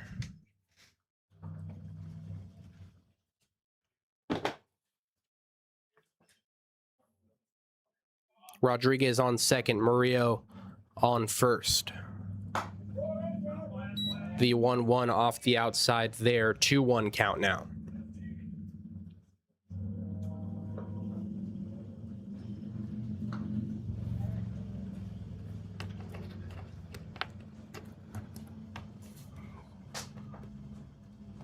Gamboa looking to shut down the Blues offense. That one popped up, shortstop. Olsen has to trail back. It's in no man's land, though. And all runners will advance and be safe. Unfortunate there for Gamboa. He did get the soft contact, but nothing of it as it finds some outfield grass. Bases loaded now, and that'll bring up the right fielder, Parker Cristal.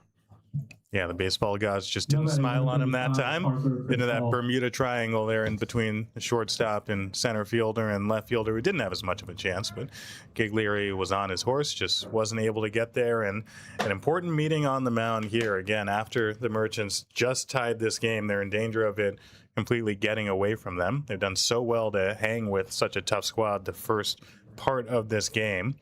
Just looking to see if Gamboa can get somebody off the barrel, get something on the ground, get them out of this inning. And you start to see why this team has pushed across 235 runs this summer. I guess now 238. They do a good job putting contact on and really just taking a lot of pitches that probably most people would offer at. They're a disciplined team, and they're putting pressure on Gamboa here. Breaking ball in there on the inside against Cristal. It's a big first pitch against Cristal. Had a good at bat last time, laying off all those sliders and getting to first base. Gonna have to have him make contact here. As he takes a second consecutive breaking ball, Gamboa tries to bounce it in the dirt. Or strike him out, of course. That's a possibility. Well, 6'4" of Cristal. Looks like an action figure, doesn't he? He does have a very good frame. I believe he's only a sophomore. He offers at that swing and a miss. How about the action on that pitch, says Gamboa. Big curveball, big swing and miss. Need one more of those. 3 consecutive breaking balls to start the count to Cristal. Gamboa looking for a strikeout here or a double play, but more so the strikeout. 1-2. That ball bounces off the chest plate of O'Rourke. He gets an eye on it quickly, holding Rodriguez over there at third. Righty warm in the bullpen for the Merchants. We can assume this will be the last batter Gamboa sees if he can't get him out.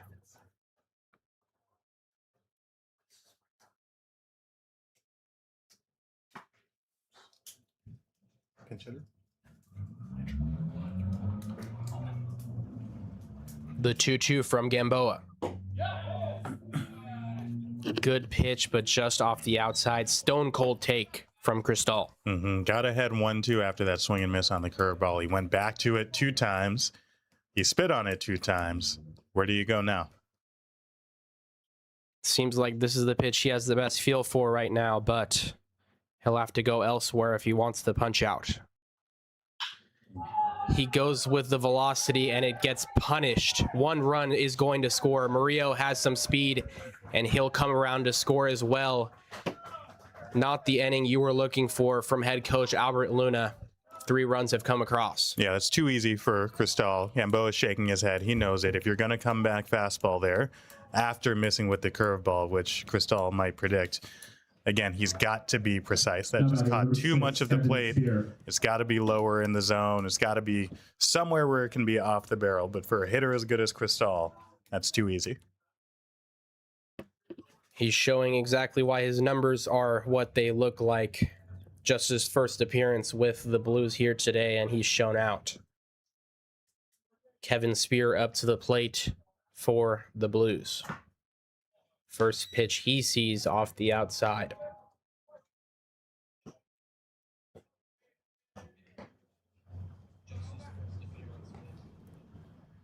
Merchants bullpen getting active as 3 runs have come across this inning for the Blues.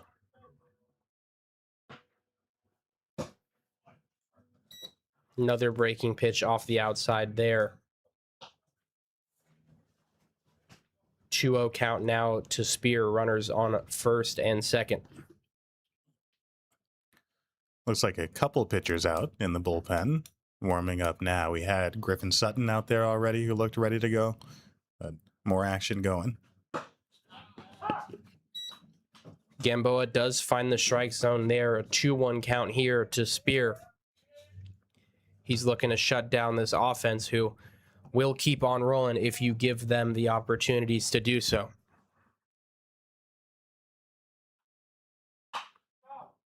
Fouled off to the right side there from the catcher Spear.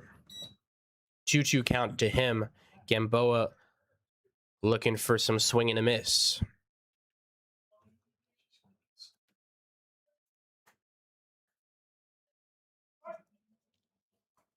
Double play would end it. Any outs would be appreciated. The 2-2. Strike 3 on the outside there from Gamboa. A beautiful pitch to secure his second out of the inning. So an unproductive out, just what he was looking for. Now batting number 10, Diego Gonzalez. And a much better fastball location that time with 2 strikes, painted on the outside corner. Didn't quite get the ha that time. It was more of a 3, I think. But we'll take it either way from the home plate umpire. Home plate umpire Eric Thompson has given us many variations today. First pitch on the outside. Good time for the umpires to get work in too here in the summer league.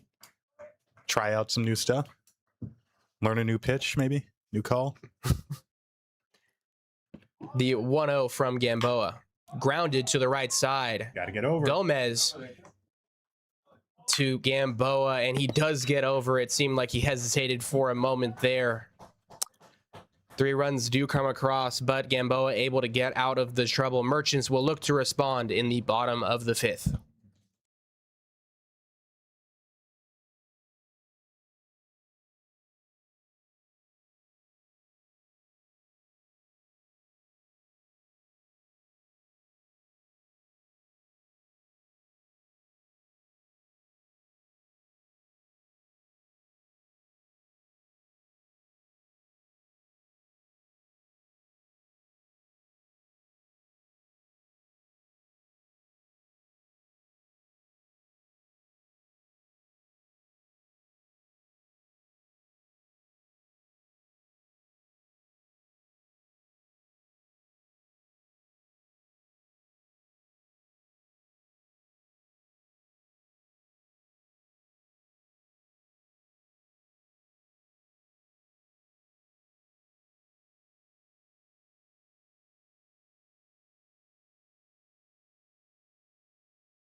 Yeah. Welcome back to Pat Bale Field here in Alameda, California. At the College of Alameda, I'm Gabe Rodriguez alongside Saya Youngblood, Kyle Floyd stepping away for this inning. New pitcher on the bump for the Blues as Zach Lewis steps up to the plate for the Merchants. It's Lucas Shannon, number 38. He has a 4.02 ERA through 15 and 2/3 innings this summer.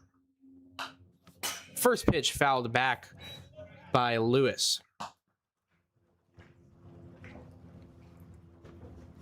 It's crazy last inning as the Blues were able to add 2 more to the board, putting them up 5-2. Merchants are going to be looking to get some runs here to make sure we're not playing too much of a game of catch up later on.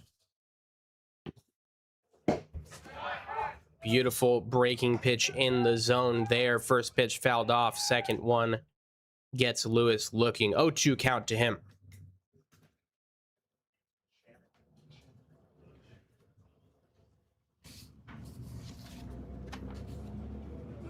That ball lined into center, and in the 0-2 count, Zach Lewis puts a beautiful swing on it for a leadoff single.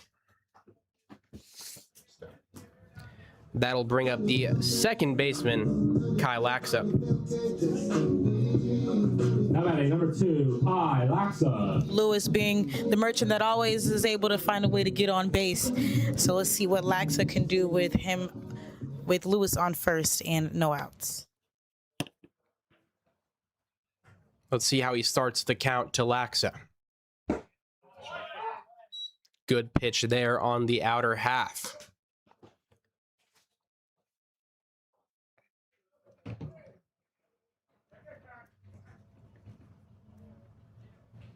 Laxa calls time.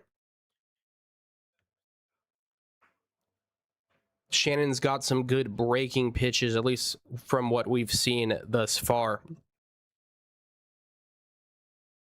The 0-1 to Laxa. That ball low. Beautiful take there from the Merchants' second baseman. Yeah, that was crazy. Yeah.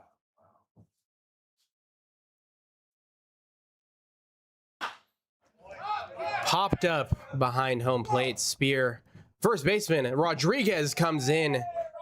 Full on sprint. So a foul ball pop out for Kyle Laxa. That one hurts more than anything in baseball. Gio Martini stepping up to the plate for the Merchants. One down here in the bottom of the Gio fifth. Martini.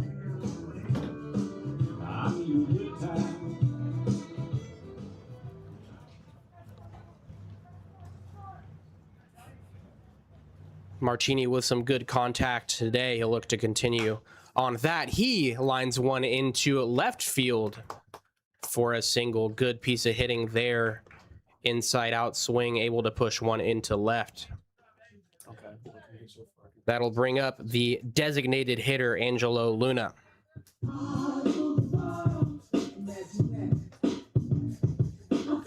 I gotta say, that slider from Shannon Now batting number 44, is nasty. Angelo Got Luna. a lot of horizontal movement, and it just cuts across the zone. I can't imagine what it's like trying to see that as a Merchants hitter currently. Yeah, so Luna started off at Consumers River College, 30 games played there, 14 runs off of 32 hits, including 5 doubles and 4 home runs. Moved on to St. Edward's University and now committed to Cal State LA with Merchants teammate Kyle Sander. It's nice to see the Merchants, at least pairs, going in pairs to different colleges. Some USF guys, Cal State, LA. Luna, RBI opportunity here. Ball one off the outside. Looks like Shannon's trying to attack that outside half. He's got a little cleaner look compared to Walker in his unbuttoned jersey. Runners on first and second for the Merchants. Goes with the fastball there. That one's way outside. 2-0 count. I gotta say, these Blues are probably more vocal than I would any team that we've faced this summer. They're You can tell they've got some good camaraderie going on in the dugout and on the field. 2-0 count here to Luna. He's got some pop in the bat. A single to the right side his last time up. Strike there on the outside corner. Good pitch from the relief pitcher, Lucas Shannon.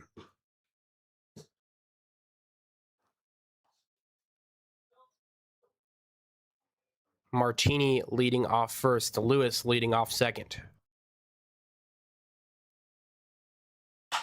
That ball, the opposite way. It's going to land fair. Lewis is going to round third. Martini rounding second. Luna chugging on to second. Martini testing the arm. Down. Oh, Ball gets past Spear, and that's 2 runs scored on the RBI double from Angelo Luna. Aggressive send there from the third base coach, but it pays off. Martini hustling down the third base line, and the throw from Diego Murillo gets past the catcher. So after the Blues put up 3 in the top of the second, I asked them to respond, and they do just that. Luna leading off second. Kyle Sandner coming up to the plate for the Merchants. Sandner, obviously one of the Cal State LA guys. Congratulations to him on his commitment. And not his best swing of his career, I think he would agree. 0-1 count to him to start him off.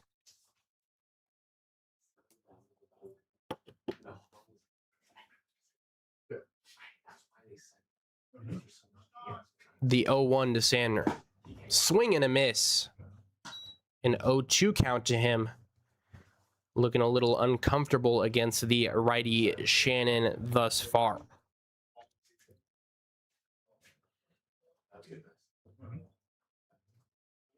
Nonetheless, Lewis got an 0-2 hit. Let's see if he can do the same.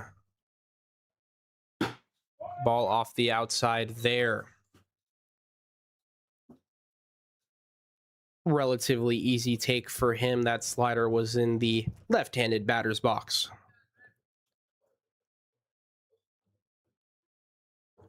One-two count, 1 down, 2 runs have come across for the Merchants. A healthy hack from Sandner, but a beautiful pitch from Shannon for the second out of the inning. And that'll bring up Fabian Gomez. Now batting, number 8, Fabian Gomez. One of the best walk-up songs the Merchants have, and he's not a bad bat himself. 2 home runs on the season, as I mentioned in his last at-bat. First pitch to him, the grunt from Shannon, a ball. 30 games played for Gomez this season over at Delta. There he recorded 16 hits, 12 runs, a double, and a home run.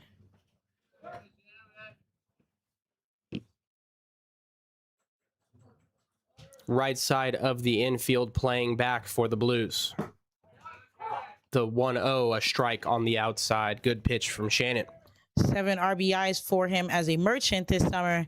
With Luna on second, he's looking to make that 8 here.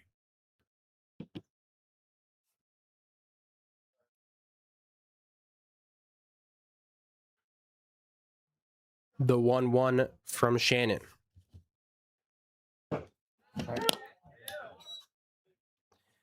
That slider was gorgeous. Finds the zone. 1-2 count here to Gomez.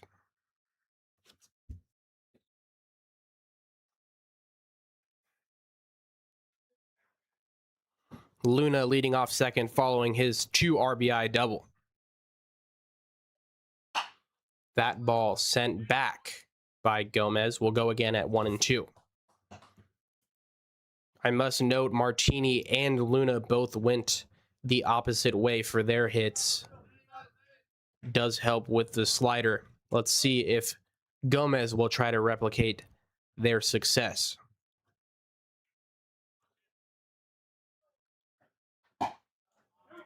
Fastball off the outside there, 2-2 count. Gomez making the pitcher Shannon work.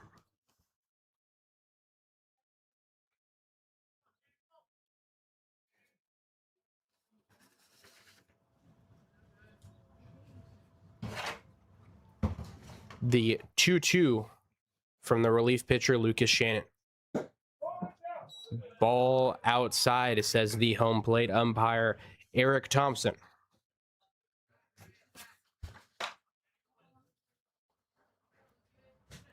Gomez, one of the very quality at-bats for this Merchants team. The batting average might not show it, but he's a very capable hitter. Full count. Fouled back. He'll make Shannon throw again.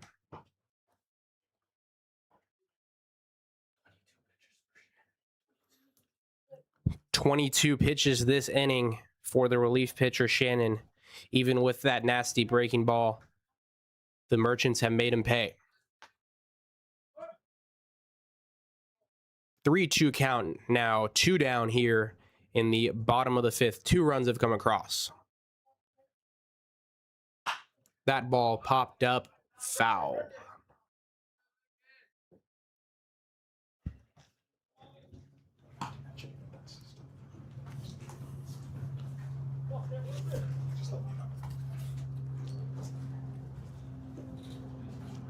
Looks like Shannon has a fastball slider changeup combo.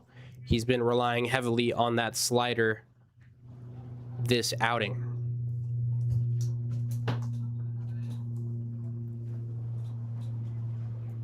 We'll go again, 3-2. That one low and away. Beautiful at bat from Fabian Gomez. That is quality, that is class. That'll bring up the catcher, Benji O'Rourke. Gomez records his 6th walk of the season. Luna still on second. As Gabe mentioned, and Benji O'Rourke heading to the plate next. Blues lead 5-4. As Saya mentioned at the top of this frame, the Blues did put up 3 in this top of the 5th, but the Merchants responded quickly. Runners on first and second for O'Rourke. And a good take from him. Shannon's first pitch off the outside. Merchants hitters this inning really making him work. They got the fireballing big righty out of the game, and it's looked like they're ready to do some damage. Second pitch off the inside there.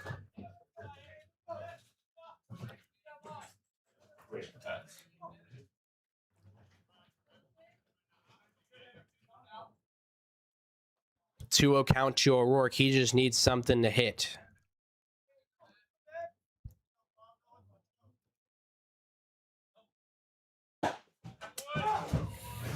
The 2-0 catches the top of the zone there.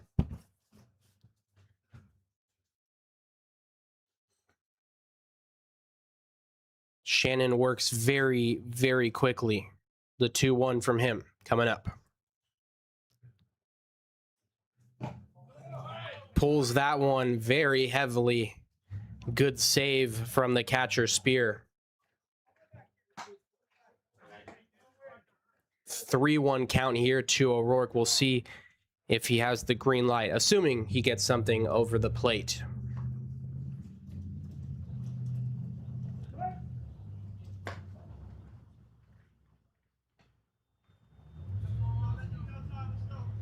The 3-1 from Shannon. Ball 4, another walk. Beautiful at bat from Benji O'Rourke, and that'll bring up the center fielder, Max Giglieri.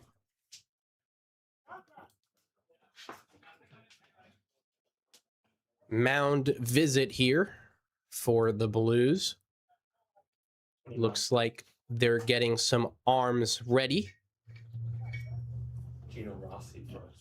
Gino Rossi ready in the Merchants bullpen. We can assume that Gamboa's day is done. He does get out of the jam.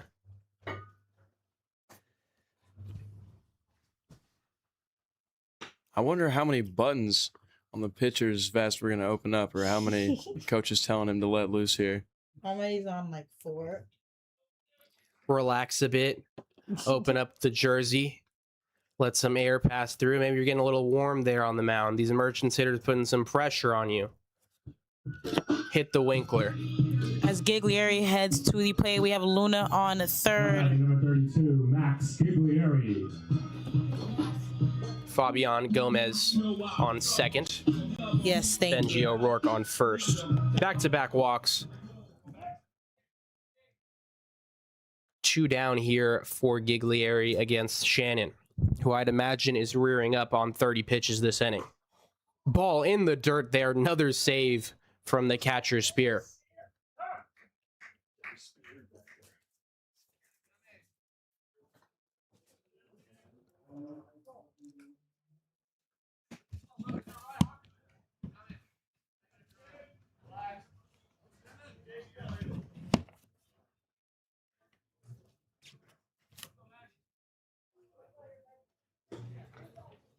The Brotherhood of the Mask. Home plate umpire Eric Thompson gives Spear a moment to collect himself following yet another blocked pitch, the 1-0 to Giglieri. Outside, Shannon missing big here. That's his 30th pitch of the frame.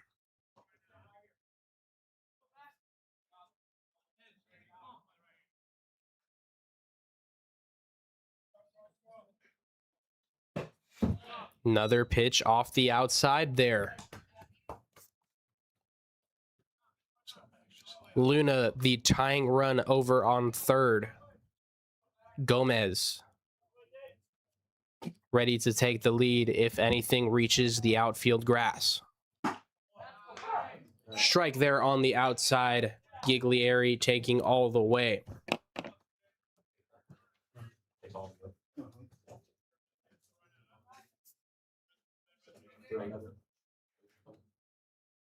Three-one count to Giglieri. Ball 4 off the outside. Bases loaded walk, and the Merchants have tied the ball game. Yes, first walk for Giglieri this season as a Merchant, able to get it in this game while tying with the Blues 5-5. He'll move to first. We'll have Benji O'Rourke on second and Fabian Gomez on third as Luna comes in for that 5th Merchants run. Olsen will be ready to go, but it looked like this will be the end of Shannon's day. He is not happy with that performance.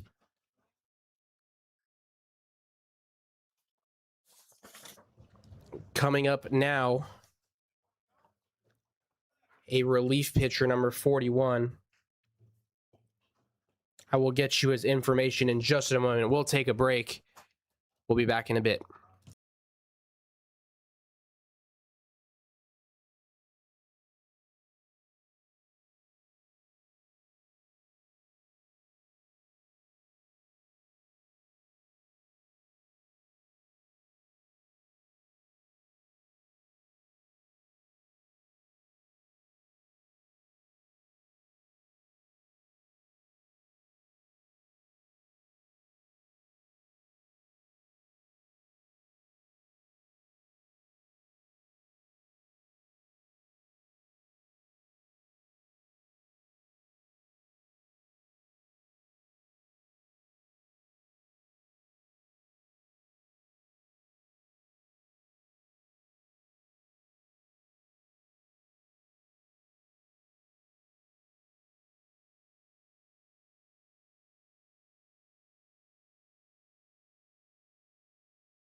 Welcome back to Pat Bale Field here in Alameda, California. It's Gabe Rodriguez alongside Saya Youngblood and Kyle Floyd, who you'll hear from in a moment, probably following this half inning. It's number 41, Arturo Becerra. You heard him.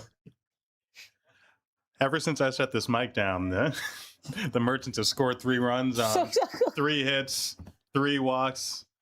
So we're superstitious as baseball people. So you take it away, Gabe. Thank you very much, Kyle. Yes, it's always a joy to watch this Merchants offense work. Nico Olsen steps up to the plate against the sophomore Becerra.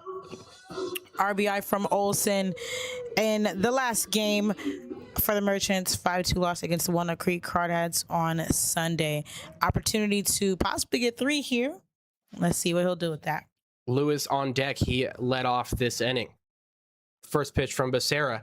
That one's in the dirt. Uh-oh. They'll catch Gomez in the rundown, and he will get tagged out. So, Spear, as he's done all day, blocking a pitch. It bounces away from him, but not too far. They're able to catch Gomez, who took off in the rundown. Head coach Albert Luna pleading his case, but that looks like it'll be the third out of the inning, but not before the Merchants are able to push 3 runs across.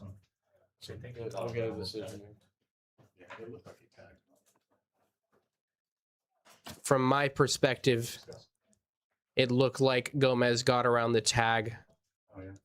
Umpires will discuss. We'll be back in a moment.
Welcome back to Alameda, California. We're at Pat Bale Field. It's myself, Gabe Rodriguez, alongside Kyle Floyd. Gino Rossi will lead us off this inning. Sia Youngblood also to my left. Floyd on my right.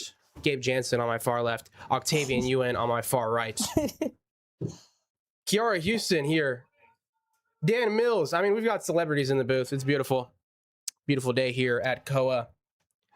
Gino Rossi fires one in for a strike. 1-1 count here.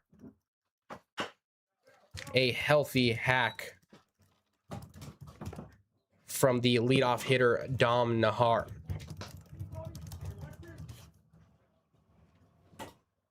One-two count here. Rossi doing a good job getting ahead of the leadoff hitter. He entered this tilt with a .333 batting average. Merchants looking to set the tone and sit him down. Yeah, able to tie the game 5-5. Gomez getting out within that pickle was not the way the Merchants wanted to go out. So looking to hopefully get 3 shutouts here to get back in that batting position. That ball low. Full count now to Nahar. Rossi looking for a punch out. Any out here at this point. That ball grounded up the middle, and Nahar showing what he does best. Leadoff single for him after falling down 1 and 2. That'll bring up the 2-hole Cesar Chavez. Cesar Chavez. Chavez has played a fine center field for the Blues today.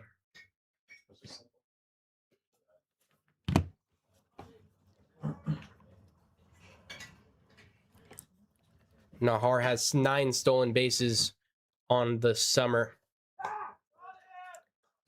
And Rossi will check on him.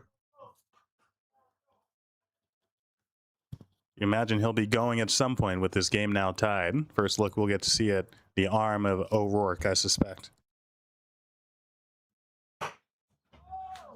Nahar does come off, but not to the point of leaving. Rossi's first pitch way high. Good save there from O'Rourke.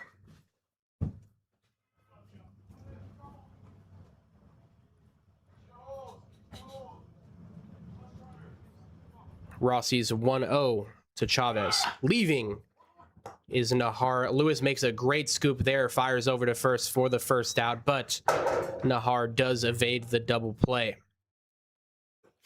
It's a good call. Tougher play than it looked on that pick there by Lewis. We saw one go under his glove earlier in the game. That time, he's able to stab it and keep Nahar at second base. A big out there.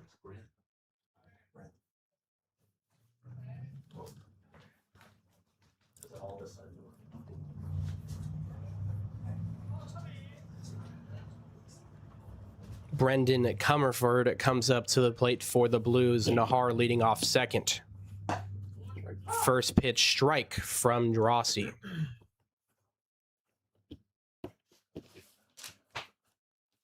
Rossi enters with a 4.15 ERA through 8 2/3 innings.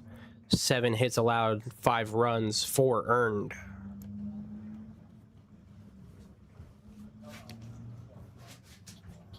A lot of potential for action here with Nahar on second. Obviously, maybe talking about the signs, but wouldn't put it past him to try to steal third as well. Game within the game right here. Thank you for your insight as always, Kyle. The 0-1.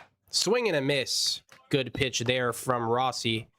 An 0-2 hole for Comerford. Johnny Rodriguez, the first baseman on deck for the Blues.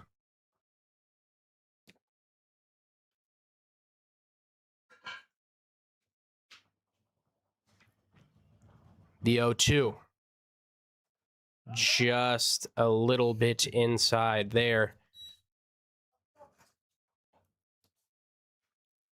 1-2 count now to the Blues third baseman.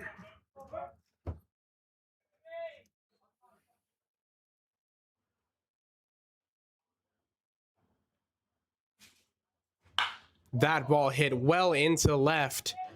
Trailing back is Nava, and he makes the catch. So what looked like a beautiful swing off the bat from Comerford, that one stays in the park, and Nava makes a great play on it. 2 down. Nava just in for defense in this half inning, and he comes in at the right time. Great read off the bat. He had to travel a long way from left field. Looked like he might have been starting more towards left center. Able to track that down with the fence right behind him. That is a huge play defensively. Yes, indeed. Alec Nava now in left for Kyle Sandner. I'll get to the defensive replacements. Following the first pitch ball, Zach Lewis remains over at third. Kyle Laxa shifts from second to short. Nico Rodriguez now in at second. That'll bring Olsen out of the game. I assume Rodriguez will bat for him. The 1-0 fouled back. A lot of power in the bat of Rodriguez. Rossi looking to keep it contained.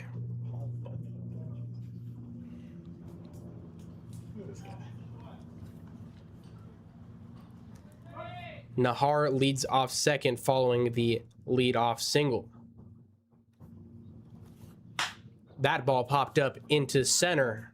Looks like Giglieri has a read on it, and he'll secure it for the third out of the inning. So Merchants able to spot 3 in the bottom of the 5th, and they face 4 batters in the top of the 6th. It's a 5-5 ball game as we head to the bottom of the 6th.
Number 0, Nico. Welcome back to Rodriguez. Pat Bale Field here in Alameda, California. It's the bottom of the 6th. My last inning of work is play-by-play. I had to dial it back a bit this game because the game on Thursday did a number on me. It's a 5-5 ball game. Kyle Floyd will take care of things from the 7th inning on. Here's Yeah. Kyle. Yeah, 4-hour game we had, Kyle, last week. So I told Gabe, I'll take the first 3 innings. You take a break there. That pitch swung on and missed. It's still you, Gabe. I just wanted to chime in and say it's the dog days of summer for all of us. Indeed. Kyle doing an internship over at NBC Sports Bay Area. Congratulations to him. That pitch fouled off into the glove of the catcher Spear, and Rodriguez will strike out. That'll bring up Zach Lewis. He singled his last time up in an 0-2 count against the relief pitcher at the time, Shannon. Yeah, just wanted to say, I had a lot of fun at my internship over at NBC. I hope they're treating you well over there. Great folks, all of them. Very, very welcoming. More so than they have to be. So I'm having a great time, but it's even more fun to be back here in Alameda today. That ball popped up and caught by the first baseman, Rodriguez. Yeah, honestly, my cousin works there. He just got promoted to a full-time director position. Shout out Isaiah. But yeah, everybody there is really good at their jobs and also really friendly. Number 2, Kyle Laxa. For my first kind of opportunity in the sports broadcasting space, it was amazing. And working here at the Merchants has not been too shabby. Octavian Ewan, our PA, our scoreboard guy, he's been amazing Camera to work setup. with. Camera setup, yeah, he does everything. Tony, Kiara, Dan Harrington, we miss you today. The 0-1 rather popped up by Laxa. and over. Ooh. So that's gonna fall. Cesar Chavez and Parker Cristal had a bit of miscommunication there on who would take that ball. I think Cristal does the right thing. If the center fielder's calling for it there, you want to cede that, but it is worth mentioning this is first game with the club, so perhaps that outfield communication isn't as solid with those two. Chavez went deep into right center, almost straight away right field. You may want to see Cristal take charge there, but again, new player, new digs, and big error for the Merchants. Chance to take the lead here.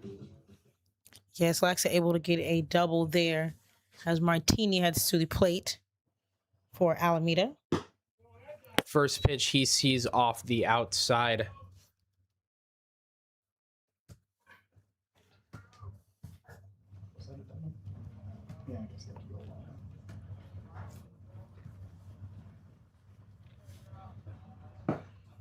The 1-0 in the dirt. Another pitch speared by the catcher, Kevin Spear. Speared by Speed. He's been excellent behind the plate for the Blues today. You assume that's why he's been getting his starts. Another pitch outside there. 3-0 count now to Martini. It's the designated hitter, Angelo Luna, on deck for the Merchants. He's been deadly this afternoon.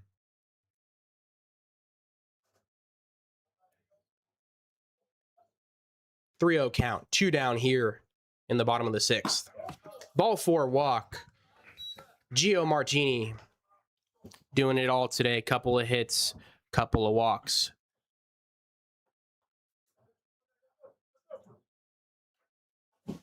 Now we'll step up to the plate. Angelo Luna.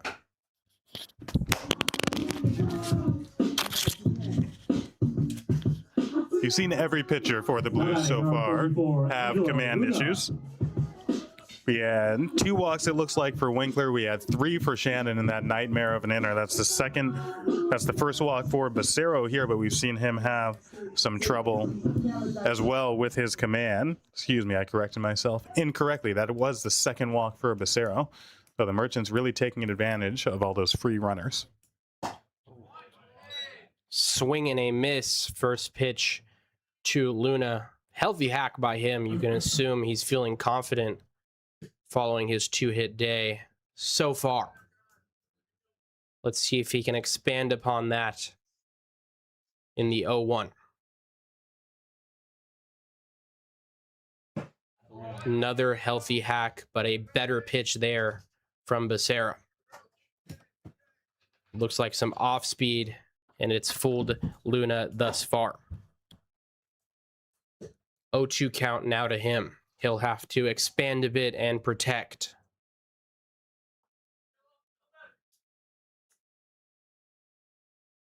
Runners on first and second.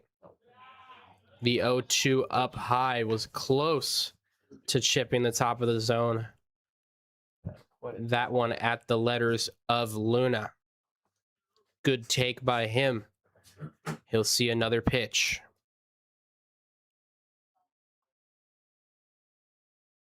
The 1-2. Becerra checks on Laxa.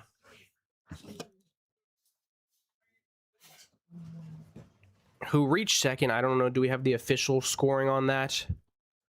It was called a double officially.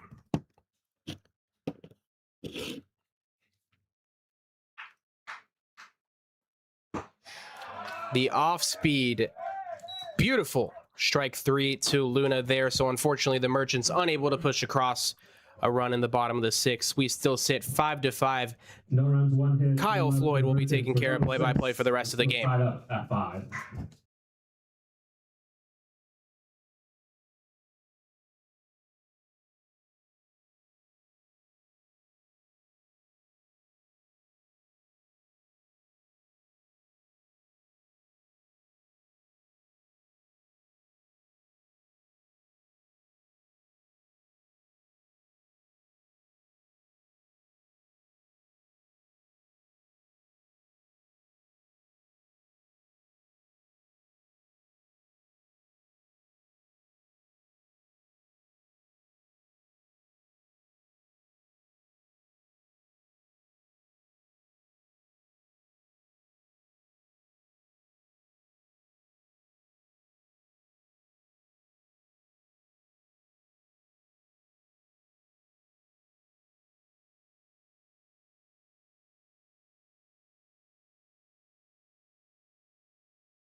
Welcome back to the Alameda Merchant Streaming Network. I'm Cy Youngblood, alongside a couple of people up here in the booth.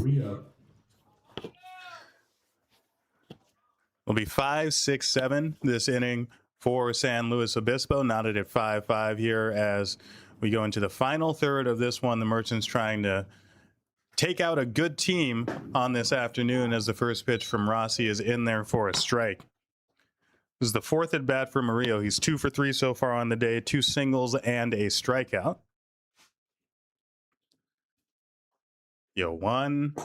That one pulled outside to even the count at 1-1.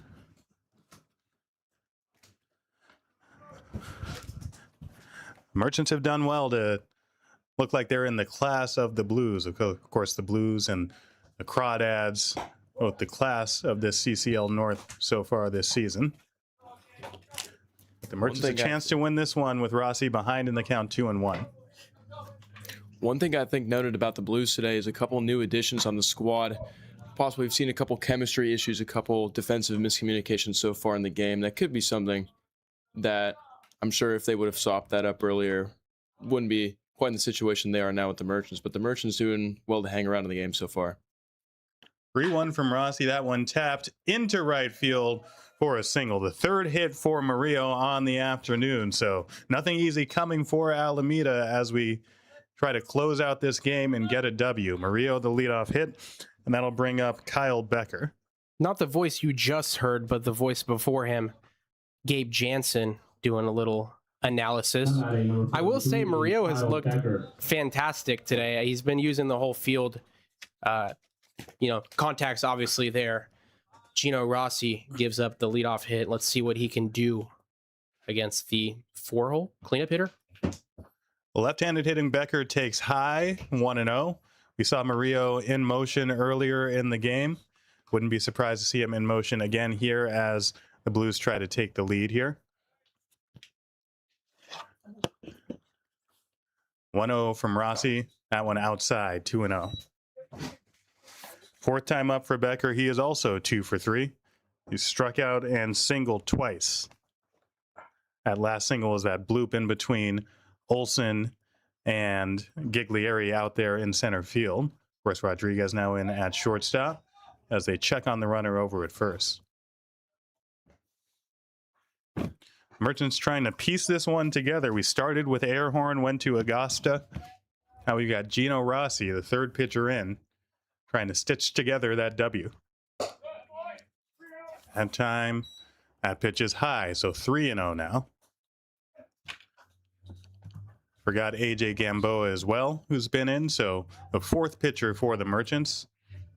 Right now, Rossi in trouble behind 3-0. That one finds the strike zone. Good pitch from Rossi there, but I must note the Blues, although they have played the most games of any team in the CCL this season, they are third in walks with 169 as a team. Seen some good at-bats from the Merchants as well as the Blues. We'll see what happens on this 3-1. That one catches the inside corner, so Rossi fighting his way back into the count. Now it's full. Some action in the bullpen right now for Alameda. Looks like that's Jaden Bitter warming up out there. Murillo leads off first. The 3-2 pitch. There he goes. Swung and missed. O'Rourke throws down to second. Throw is in time and out at second base is Diego Murillo. Strike him out, throw him out for Alameda, and 2 outs here in the top of the 7th. I don't think we always know what to expect out of the arm of O'Rourke, but that was as good of a strike as it gets. I don't think Laxa had to move his glove there. 35, Parker Crystal. We said last inning we might get a chance to see that arm for the first time. We got the chance to see it for the first time here in the top of the 7th, and a great throw and catch for the double play. Here's Cristal, the way you want to see him. 2 outs, nobody on as he swings and fouls that one back.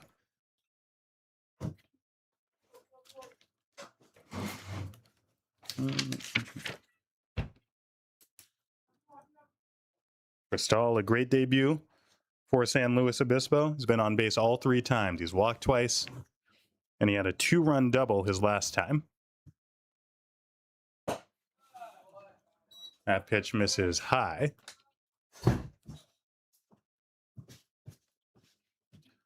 Again, the Merchants coming in losing 2 consecutive games, trying to get back in that win column. The Blues looking to keep the good tides rolling. Swing and a miss that time from Rossi. So 1-2 with 2 outs here in the 7th. Almost stretch time at Pat Bale Field.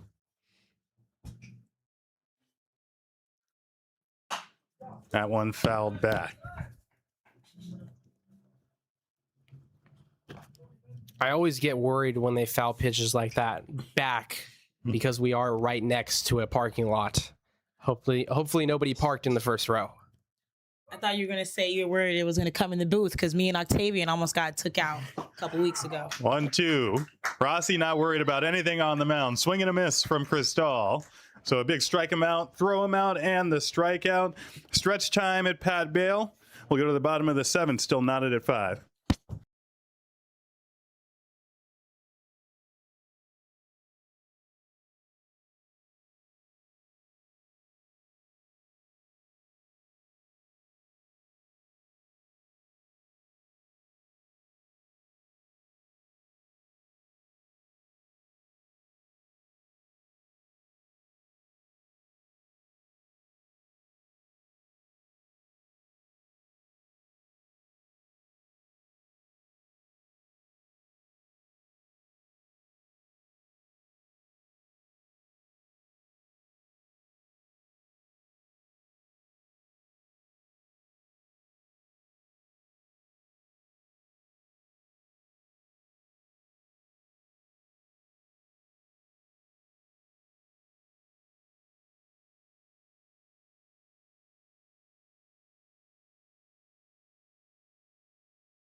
We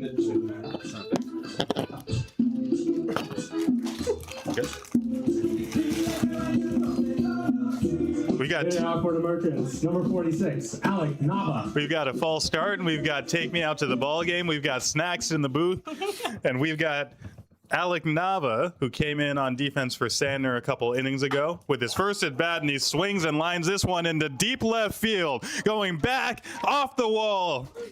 Nava will stand into second base. He takes a big turn around second base. He'll retreat now with a leadoff double.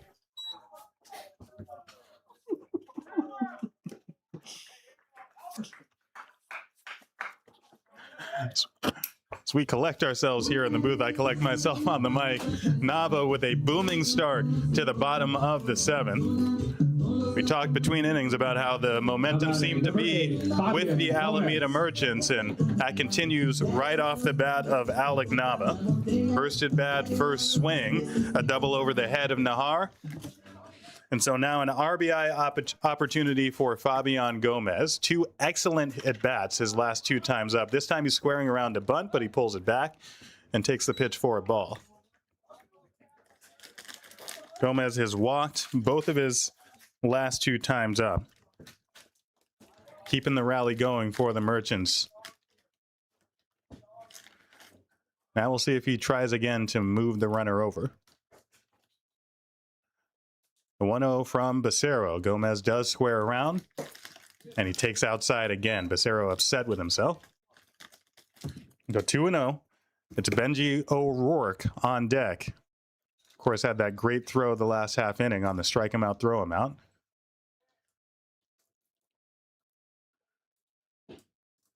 Gomez squares around again on the 2-0. That one is foul. Home plate umpire Eric Thompson was very emphatic right away. That ball was clipped off the bat, hit the ground, and then came back up and hit the bat of Gomez. So a foul ball, 2-1.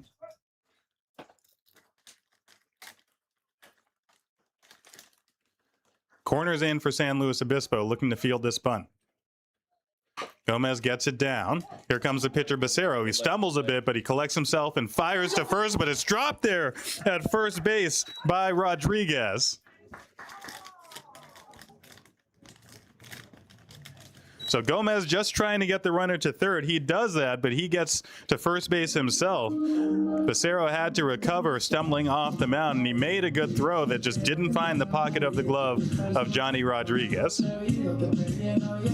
Good job of Gomez there for powering through, making sure he was getting to that base safely and on time. Benji O'Rourke heading to the plate next for Alameda. Alec Nava on the third. 0 outs. Game is still tied 5-all.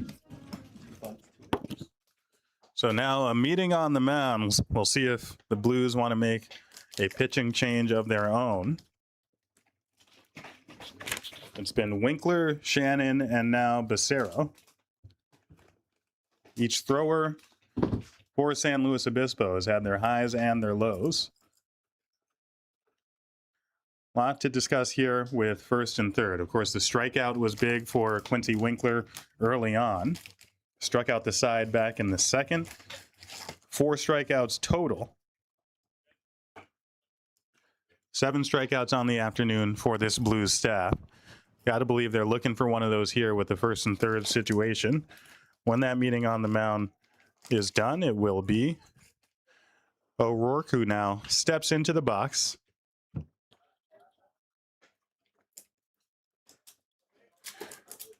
He's 0 for 2 on the day with a walk. Last time up, it was Shannon who walked 3 consecutive batters en route to his exit. O'Rourke trying to get that runner home. He squares around to bunt and pops it foul. It's Nava at third. It's Gomez at first. Gomez being held on by Rodriguez. Comerford at third is a step or two in front of the bag.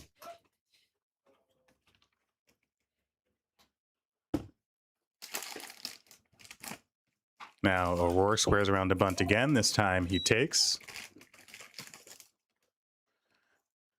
I'm having my question from earlier answered here in this inning about how much small ball the Merchants are willing to play. 2 consecutive hitters squaring around, just doing anything they can to get this run home. Plenty of action here, 1-1. Taken outside. Okay.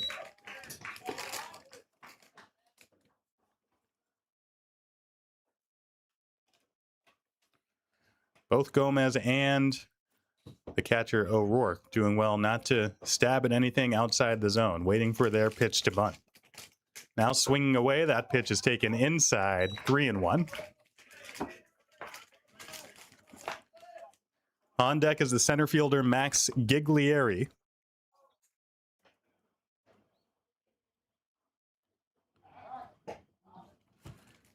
Check on Gomez over there at first.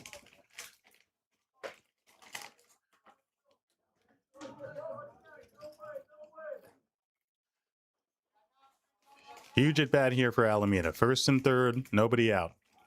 The 3-1 from Becerro. That one hits. It looked like O'Rourke, and no, I spoke too soon. Immediately, home plate umpire Eric Thompson put up the 2 hands to signal foul ball. So, off the knob of the bat. And so a full count now for Benji O'Rourke.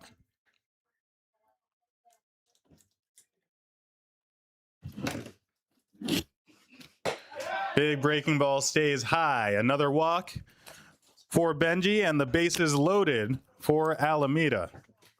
Apologies if you missed my beautiful voice. I really just had to go by my game day tradition.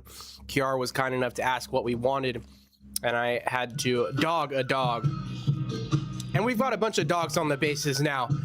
Bases are juiced here. 32, Max Giglieri.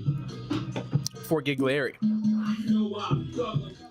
Ever since those first 3 innings or so where it looked like Winkler was dominating, the Merchants have put together consistently good at bats. The defense has failed the Blues, and now Giglieri swings and laces this one out to right field. It'll be plenty deep enough to score the run. Cristal catches, and coming home from third to score is Nava. Going from second to third is Gomez. And a sac fly gives the Merchants a 6-5 lead here in the bottom of the seventh. And in what is their second lead that they've taken this game, it feels so much more momentous, I suppose, just because of the amount of pressure that these Merchants have been mounting all Number game. 0, Nico Rodriguez. It feels like, especially since Winkler came out, they've really been breaking through. And now with runners on the corners, you've got Nico Rodriguez at the plate, who has shown some definite ability at the plate. He had a 4-hit game against the Crawdads here at Koa. Came in defensively a couple innings ago, knocked the other Nico Olsen out of the game. He takes this first pitch out of the zone for ball 1. It's Gomez at third, O'Rourke at first. Merchants looking to add on here. The outfield is straight up again. Comerford even with the bag at third as they check on the runner over at first. O'Rourke, not the biggest threat to steal a base. He does have one so far this summer. Of course, you worry about that play where they send the runner from first, maybe try to sneak that runner home from third as well. So incentive to keep them close. Now the Merchants get a bunt down. The runner stays at third, though, but the throw sails into right field, into foul territory. One run is in. Another run around in third. He's coming home, and he is safe. And the Merchants take an 8-5 lead. Some disastrous beautiful defense for San Luis Obispo in this inning. We had the ball pop out of the glove of Johnny Rodriguez. That time, the Merchants maybe surprised them with the bunt, and the throw just airmailed the first baseman Rodriguez. So you take the runs earned or unearned, however you get them. No matter how you slice it, it's an 8-5 lead for Alameda. And I think that Rodriguez felt the speed from Nico Rodriguez going up the line. He does sail that one into right. We've got an 8-5 ball game. So here's Zach Lewis. He takes the first pitch off the outside corner. It's a great point by you, Gabe. Just the speed and the small ball putting pressure on a defense that has struggled. Infield in now for Lewis as the count is even. Everything happened so fast, I didn't even notice Rodriguez got around to third there. So another opportunity for Lewis here. Call it a bunt single and two-base error there to get Rodriguez to third. That one is swung on and grounded up the middle. Clean base hit for Zach Lewis to tack on another for the Merchants. And look at these CCL affiliate Merchants showing just why they belong. A 4-run inning for them and a mound visit for the Blues. Pressure mounting. Yes, the CCL affiliate. We cannot officially score, but they officially can score 9 runs. And the slow walk to the mound to maybe go get Arturo Becerro, who would like to forget this outing. He walks off. The Merchants take the lead. 4 runs here in the bottom of the 7th. New pitcher to tell you about when we come back. Yeah, we mentioned lightly earlier the Merchants' last game was a 5-2 loss against the Walnut Creek Crawdads on Sunday. In that game, those 2 Merchant runs were scored by Kyle Sandner and Cole Leshak. Merchant RBI from Nico Olsen. And as for pitching, 2 strikeouts from AJ Gamboa, 2 from Peyton Robidoux, and 2 from Jason Oliveira. Next up, you guys, the Merchants will move on to play the Sonoma Stompers tomorrow in a 6:05 battle at Arnold Field in Sonoma. 21. So it's a. We'll see you guys after this short break. Okay.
So back here for the bottom of the 7th, it's been a wild one. It's gone double E4, walk, sack, fly, 3 base error scoring 2 runs, and an RBI single by Zach Lewis. That leads to another Zach on the mound for San Luis Obispo. That is Zachary Savino, who comes in for Arturo Becerro.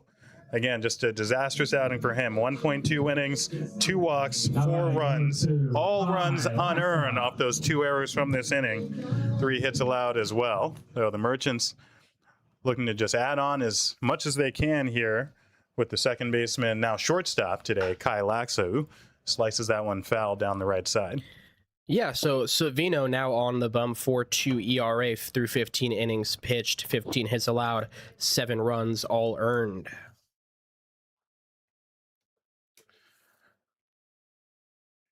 The relief pitching for San Luis Obispo has not given them very much relief so far this afternoon.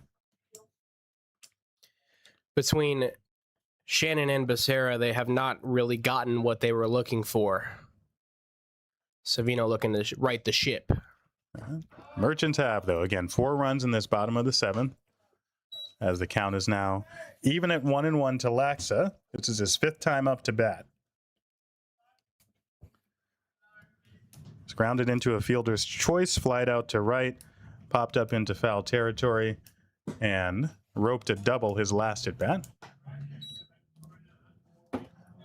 Now he's behind 2-1 to Savino.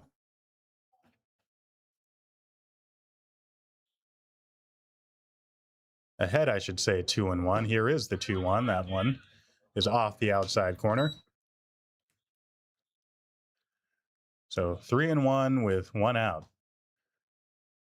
How about that? We got some snacks in the booth and suddenly a bunch of runs out there on the diamond.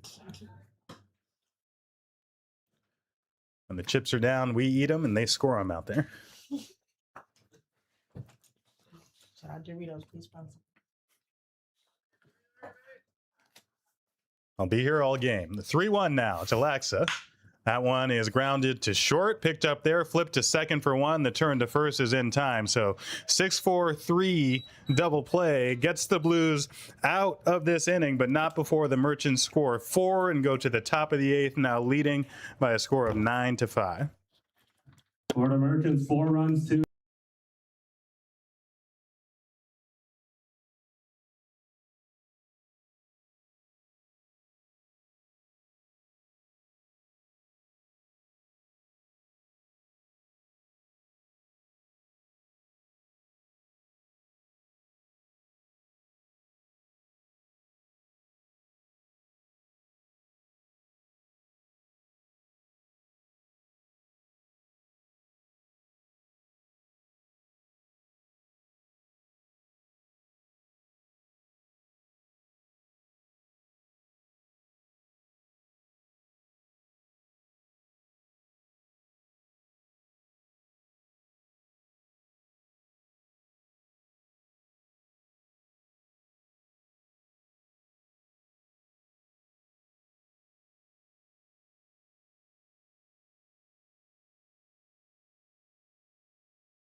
9-1 due up for San Luis Obispo.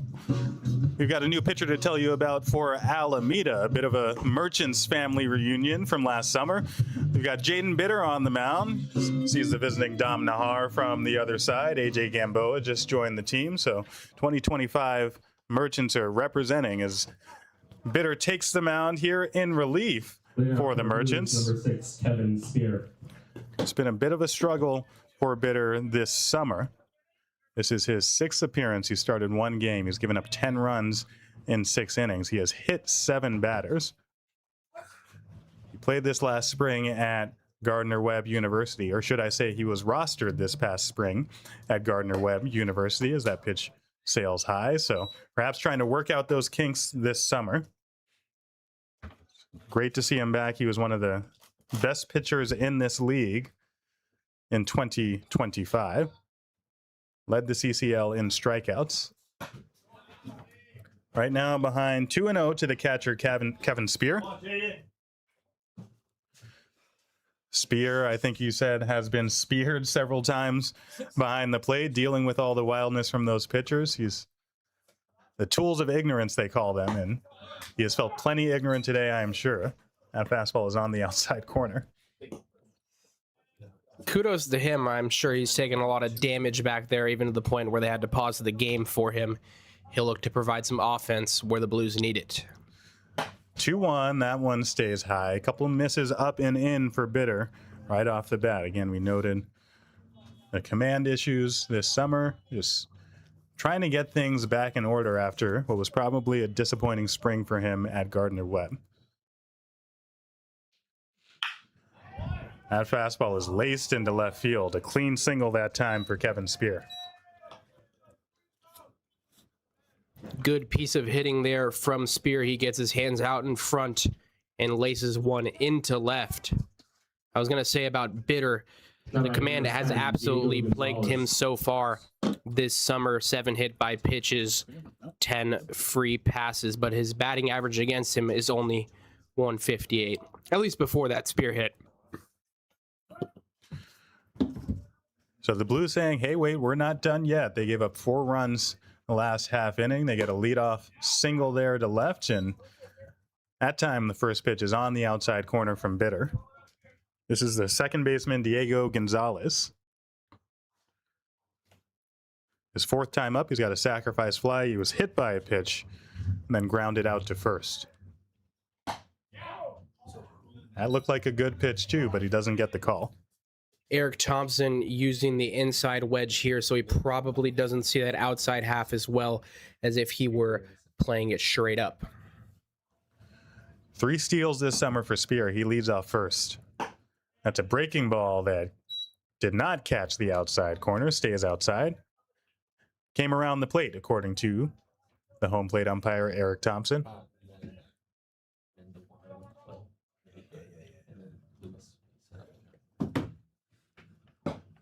That time, the breaking ball pulled inside.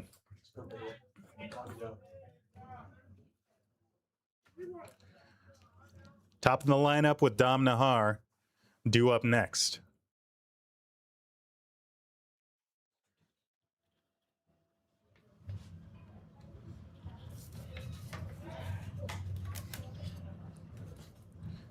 You joked earlier this game, Gabe, about how you were playing hurt after that 14-10 game back at Chabot the other day, and we're hoping that we're not going to see another one of those here. We'd like to see those 4 runs be the punctuation on a great win for Alameda.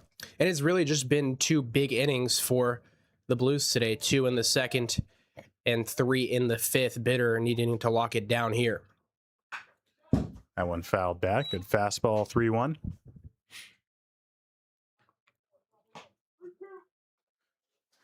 While the Merchants do have arms, I'm sure head coach Albert Luna would like to just use Bitter here.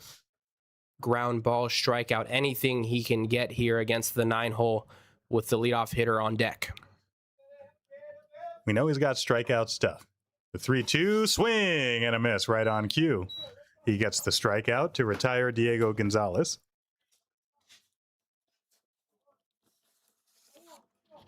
So that's a big first out ahead of Dominic Nahar at the top of the order. Number 23, Dom Nahar.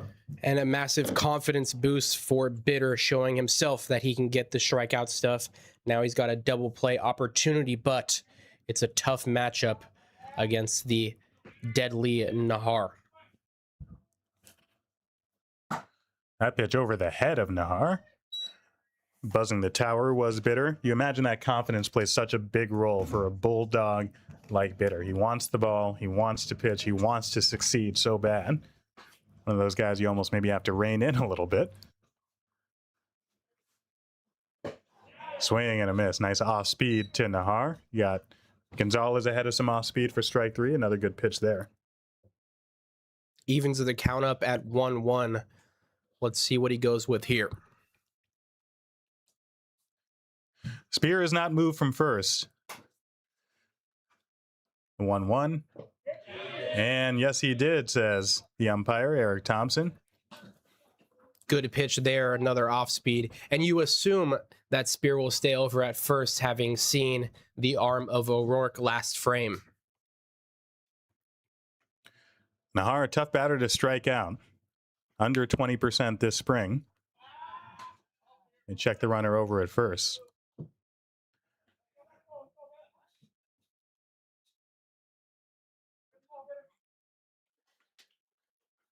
Both these two, so fun to watch last summer for Alameda. They face off here, the 1-2. Breaking ball is fouled back. Wonderful job by Nahar there. You see him kind of sit back as he watches that slider sit in, and he's able to at least put the barrel on it for a foul ball.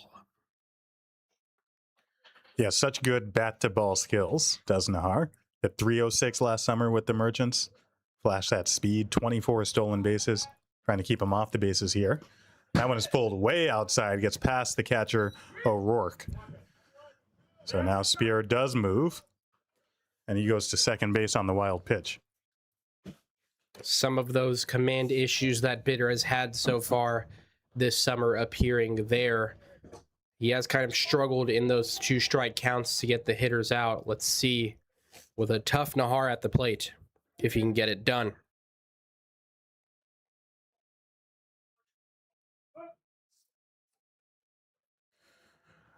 First base open now for Nahar.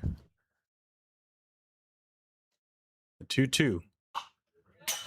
Fouled off again.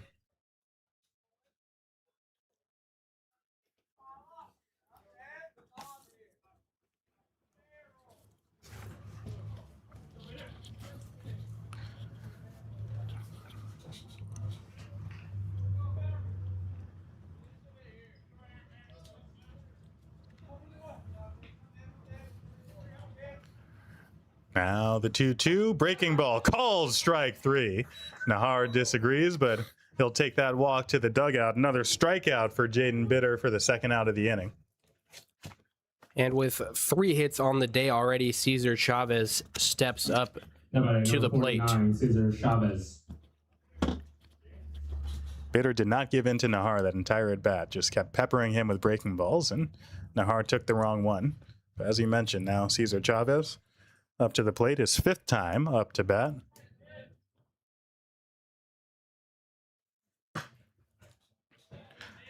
That went outside.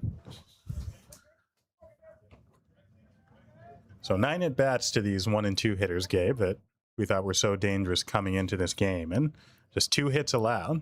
Pretty good job keeping that speed off the bases. Very good job indeed. Bitter doesn't get as much life on that breaking ball as I'm sure he was hoping for. Still a 2-0 count.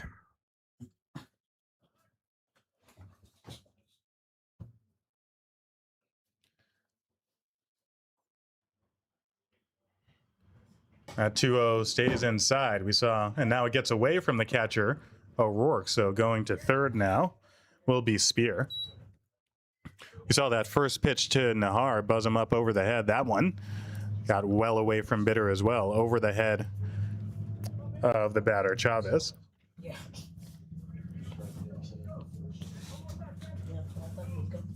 It's crazy. Bitter has pitches, those sliders look great at times, but then other times that release point, mechanically, it's just a little bit off. So the 3-0 pitch, that one catches the inside corner.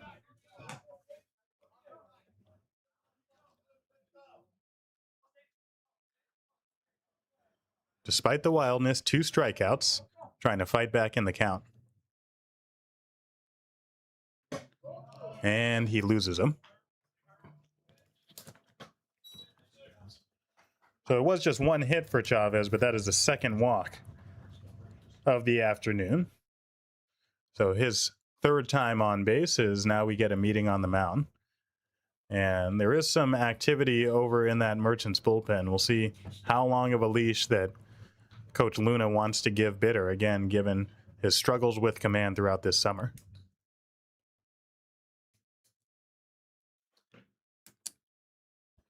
Got our man Octavian on the case with the binoculars. We'll see who's warming up out there. Looks like it might be DeSantiago out there warming up, but we get a fist bump from Coach Luna. Bitter is not going anywhere just yet. Luna has a lot of faith in his reliever, Bitter. Bitter definitely has the stuff to get it done. He's just going to have to stay in and relatively around the zone. Can't miss like he just did to Chavez. Yeah, not that different from Winkler, right? Great stuff, just all about location. That pitch in the dirt. That's a great block by O'Rourke behind the plate, saving a run. O'Rourke, a quality pitcher out of Prague, Czech Republic. Chavez, plenty of speed at first. The 1-0, that time it catches the outside corner.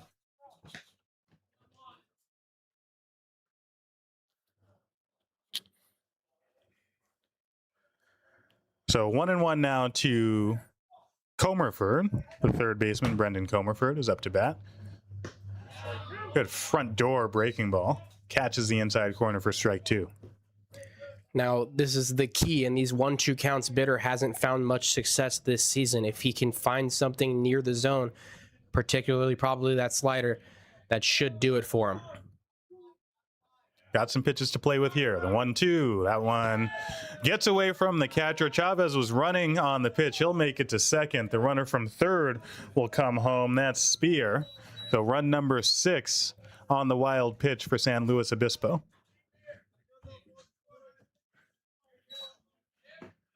And again, we just see the yin and the yang of the good and the bad Bitter.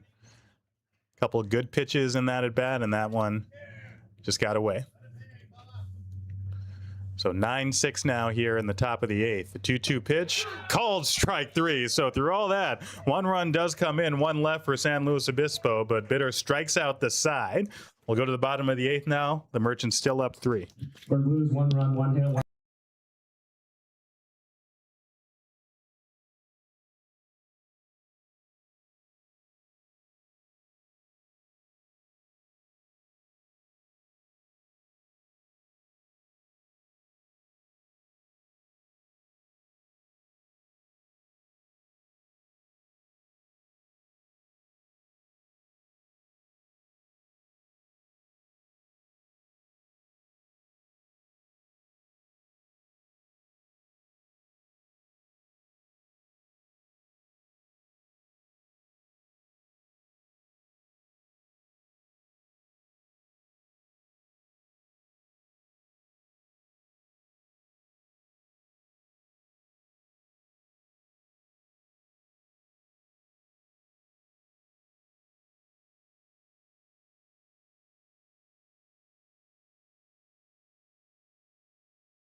Martini.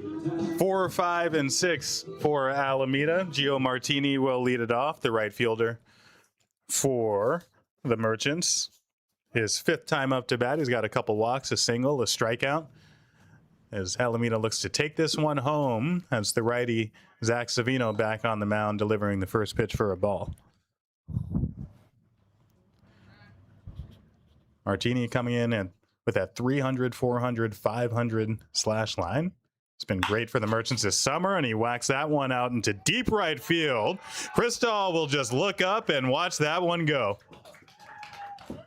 A long home run for Gio Martini, gets that run back and puts the Merchants up 10-6. So I was about to say, following the 1-run top of the 8th, I would like us to add a little That's insurance. a home run for Gio Martini read my mind. He gets his hands out in front and carries that one over the Pac West sign. Yeah, we got the courtesy of a little delay on our television screen here in the booth, so it functions as a replay, and on that replay we get to see the sweet bat flip that was added by Martini as well. He knew he got that one. Fastball over the inner half. It's what he was looking for, and he put it where it needed to be. So Savino's 2nd homer given up this summer, and a beautiful swing from Martini. Another lefty up for the Merchants. Yeah, here's Angelo Luna. I should mention the 2nd homer of the summer for Martini as well. So the middle of the lineup today doing big things for Alameda. Great days from Laxa and Martini, and Luna, of course, had that big 2-run double down the left field line earlier. Luna's shown some good bat to ball skills, and with the no outs, why not keep on adding?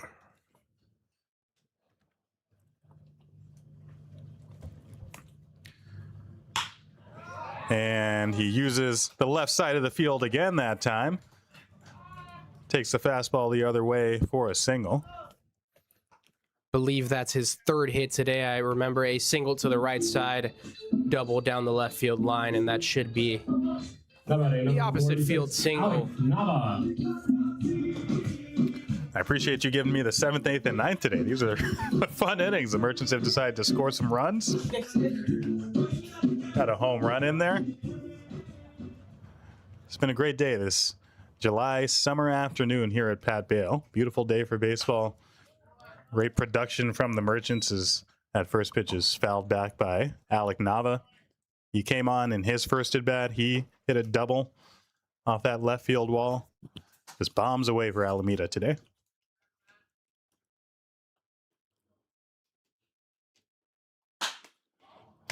Speaking of, that one lifted into right center, but Cristal has a beat on this one. He'll camp under it for the first out. Definitely a great day. I know I mentioned before the game that I was having such a good day. I think the Merchants are doing swell because they all answered question of the day today for my video. So I think that's what it is. So shout out to the Merchants for that. So didn't I say before the game, Gabe? What did I say? Number 8, Fabian She said Gomez. that she thinks that they're going to have a good day because they were all so kind. They were in such an uplifting mood. They answered the question of the day. A question of the day keeps the losses away. Yes. Great job by the Merchants, answering all those questions that they need, answering the questions on the field, too. This one is grounded to second, potential double play ball. They throw it to second for 1. Back to first, that's in time. So a 4-6-3 gets San Luis Obispo out of the inning, but not before another run is put up on the scoreboard by the Merchants, courtesy of a home run from Gio Martini. Alameda looks to close this out now in the top of the 9th, up 10-6. The Merchants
Now pitching for the Merchants, number 30, Diego de Santiago.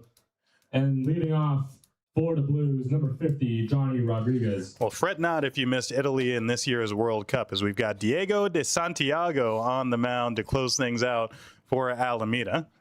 A righty out of Stockton, California, and Northwest Missouri State. His 7th appearance for the Merchants, trying to lock this one down. He'll face Rodriguez, Murillo, and Becker for San Luis Obispo. Rodriguez, of course, that critical error where the ball just clanked off his glove. That led to a big inning for the Merchants. And the throwing error as well on the Rodriguez bunt. Mm-hmm. That was costly, so he'll look to scrape away at the Merchants' 4-run lead. That 1-0 is a rocket into right field, but Gio Martini is in with a diving catch. Have a day, Gio.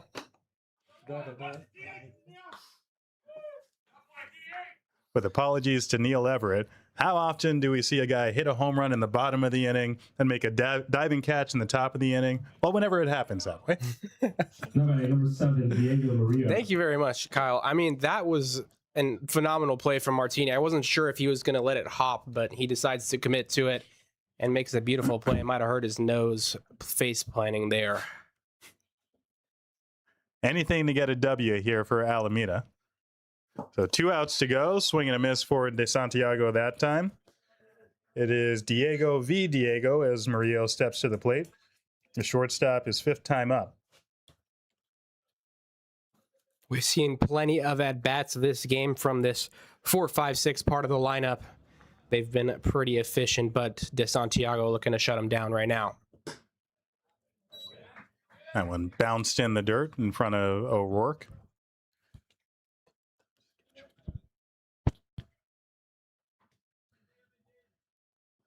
A much quieter San Luis Obispo dugout in the past few innings, ever since that 4-run inning. Another bouncer in the dirt. Both these catchers having a lot to contend with this afternoon.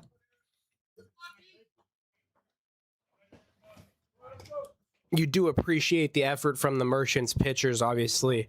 Luna trying to roll out what he sees as his best arms, and they've all either thrown some clean innings or fought through jams to bring it to a 10-6 lead.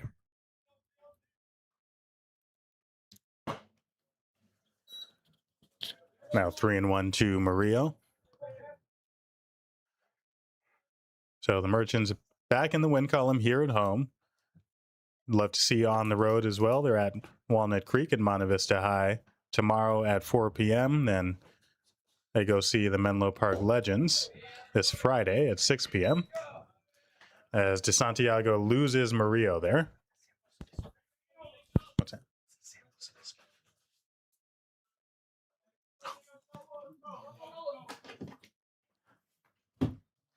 How about number 43, Kyle Becker? Like I said, the dog days of summer for everybody. That's San Luis Obispo's schedule, not Alameda's. They will go see Walnut Creek in a showdown of 2 CCL Titans tomorrow, then face Menlo Park on Friday. Not quite done here as Kyle Becker steps to the plate and takes a pitch outside.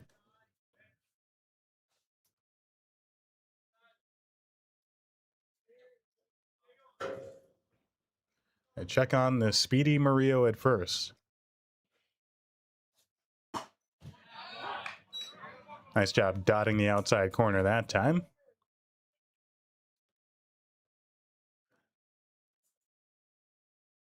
Thanks to our do-it-all Swiss Army knife, Octavian, up here in the booth. I now have the Merchant schedule. I'd like to say that we'd love to see you tomorrow at Sonoma and Arnold Field as they drive up north to see the Stompers. Then they'll come back home. Here on Saturday at Pat Bale Field, they will host the Menlo Park Legends.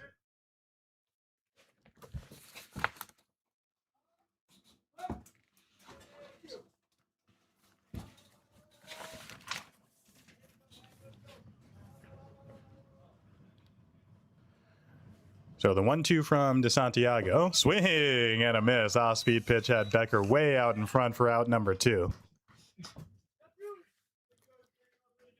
Beautiful pitch there from DeSantiago to set down the designated hitter. Number 35, Parker Crystal.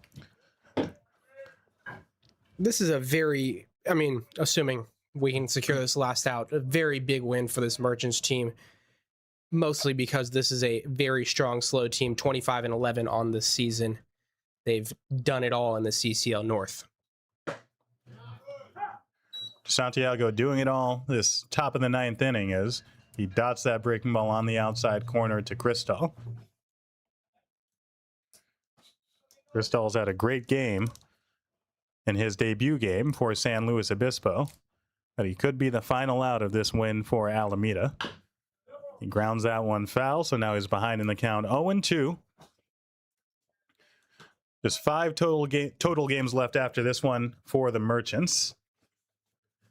It's not where they want to be in the standings, but it's been another successful summer thanks to the hosts here at Pat Bale and at Chabot, and of course to my colleagues Saya Youngblood and Gabe Rodriguez for letting me relive a little bit of past glory coming back here in the broadcast booth. It's been real fun seeing my man Octavian and other Gabe here as well.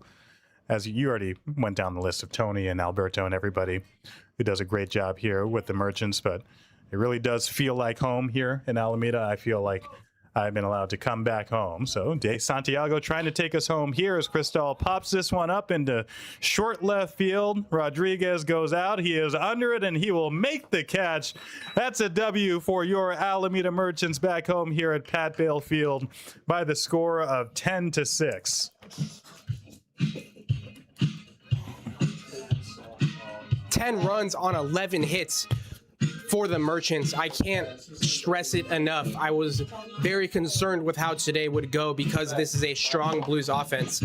Inning after inning, no matter whether they got in jams or not, this Merchants pitching showed up. And with the hitters, I said at the top of the broadcast, facing that 6'8", 245 in Winkler, you were going to need to foul off pitches. You were going to need to draw walks. They did just that, but it wasn't just that. It was the small ball that you mentioned. They pushed runs across, they put balls in play, and they let the Blues make the errors. Yeah, last game for the Merchants, 5 errors that led to their downfall. This time, as you said, they let the Blues make the errors in addition to the hits that they were able to get. All around great victory for Alameda. I want to be accurate to the end. That is Kai Laxa at shortstop who recorded the last out. I want to give him the proper credit for making the last out of this victory. A great win on the mound, on offense, on the bases for Alameda, and a great win up here in the booth, Gabe. Thank you very much, Kyle, for coming back. It's always a pleasure. We obviously attended San Francisco State together. Didn't get to broadcast as much as I would have liked, but, getting to be back here in the booth with you has been a blessing. You're a fantastic play-by-play commentator, fantastic with your color. Saya, you always do wonderful work, whether it be your play-by-play or your color. It's been a blessing going game after game with you. Thank you, Gabe Jansen, for showing up, doing fantastic work with the cameras. And Octavian Ewan, there isn't enough that I can say about you. You're fantastic, man. Yeah, it's been a great one. Gabe really said it all. Thank you, everybody in the booth. We had a great day. I think this was, I say this every game, our best to broadcast. But quick note on the game. I think that the bigger picture here, for the Merchants at least, is that, Slow Blues and Walnut Creek Crawdads have taken turns kind of swapping out of that first and second seed. So when the Walnut Creek Crawdads get to that first seed, you're able to beat them at home and break that 13-game win streak. Now they swap again, and everything was kind of neutral. Now we see them another swap. Walnut Creek at the top, Slow Blues go to the second, and now you're able to take down the Slow Blues. So I think the biggest picture is that every team is beatable. And, going into these last couple 5 games, like Kyle said, this is the motivation that the Merchants need. Heading to Sonoma yesterday, tomorrow, you weren't able to get the win against Sonoma last time, but you can beat the first seed, you can beat the second seed. So I think this is great for the Merchants. I think this will be the motivation that they need. Hopefully they can get that win up in Sonoma tomorrow, and Saturday we'll be here again live for you guys. Hopefully we'll be talking about a win there for Alameda. 100%. We know we can score 10 runs on that Stompers team. We'll look to continue the offense tomorrow. Hopefully a little less runs in that affair. It's been Gabe Rodriguez alongside Saya Youngblood, Kyle Floyd, Octavian Ewan, Gabe Jansen. We thank you all for tuning in, and we will see you very soon. Look in tomorrow, Stompers in Sonoma.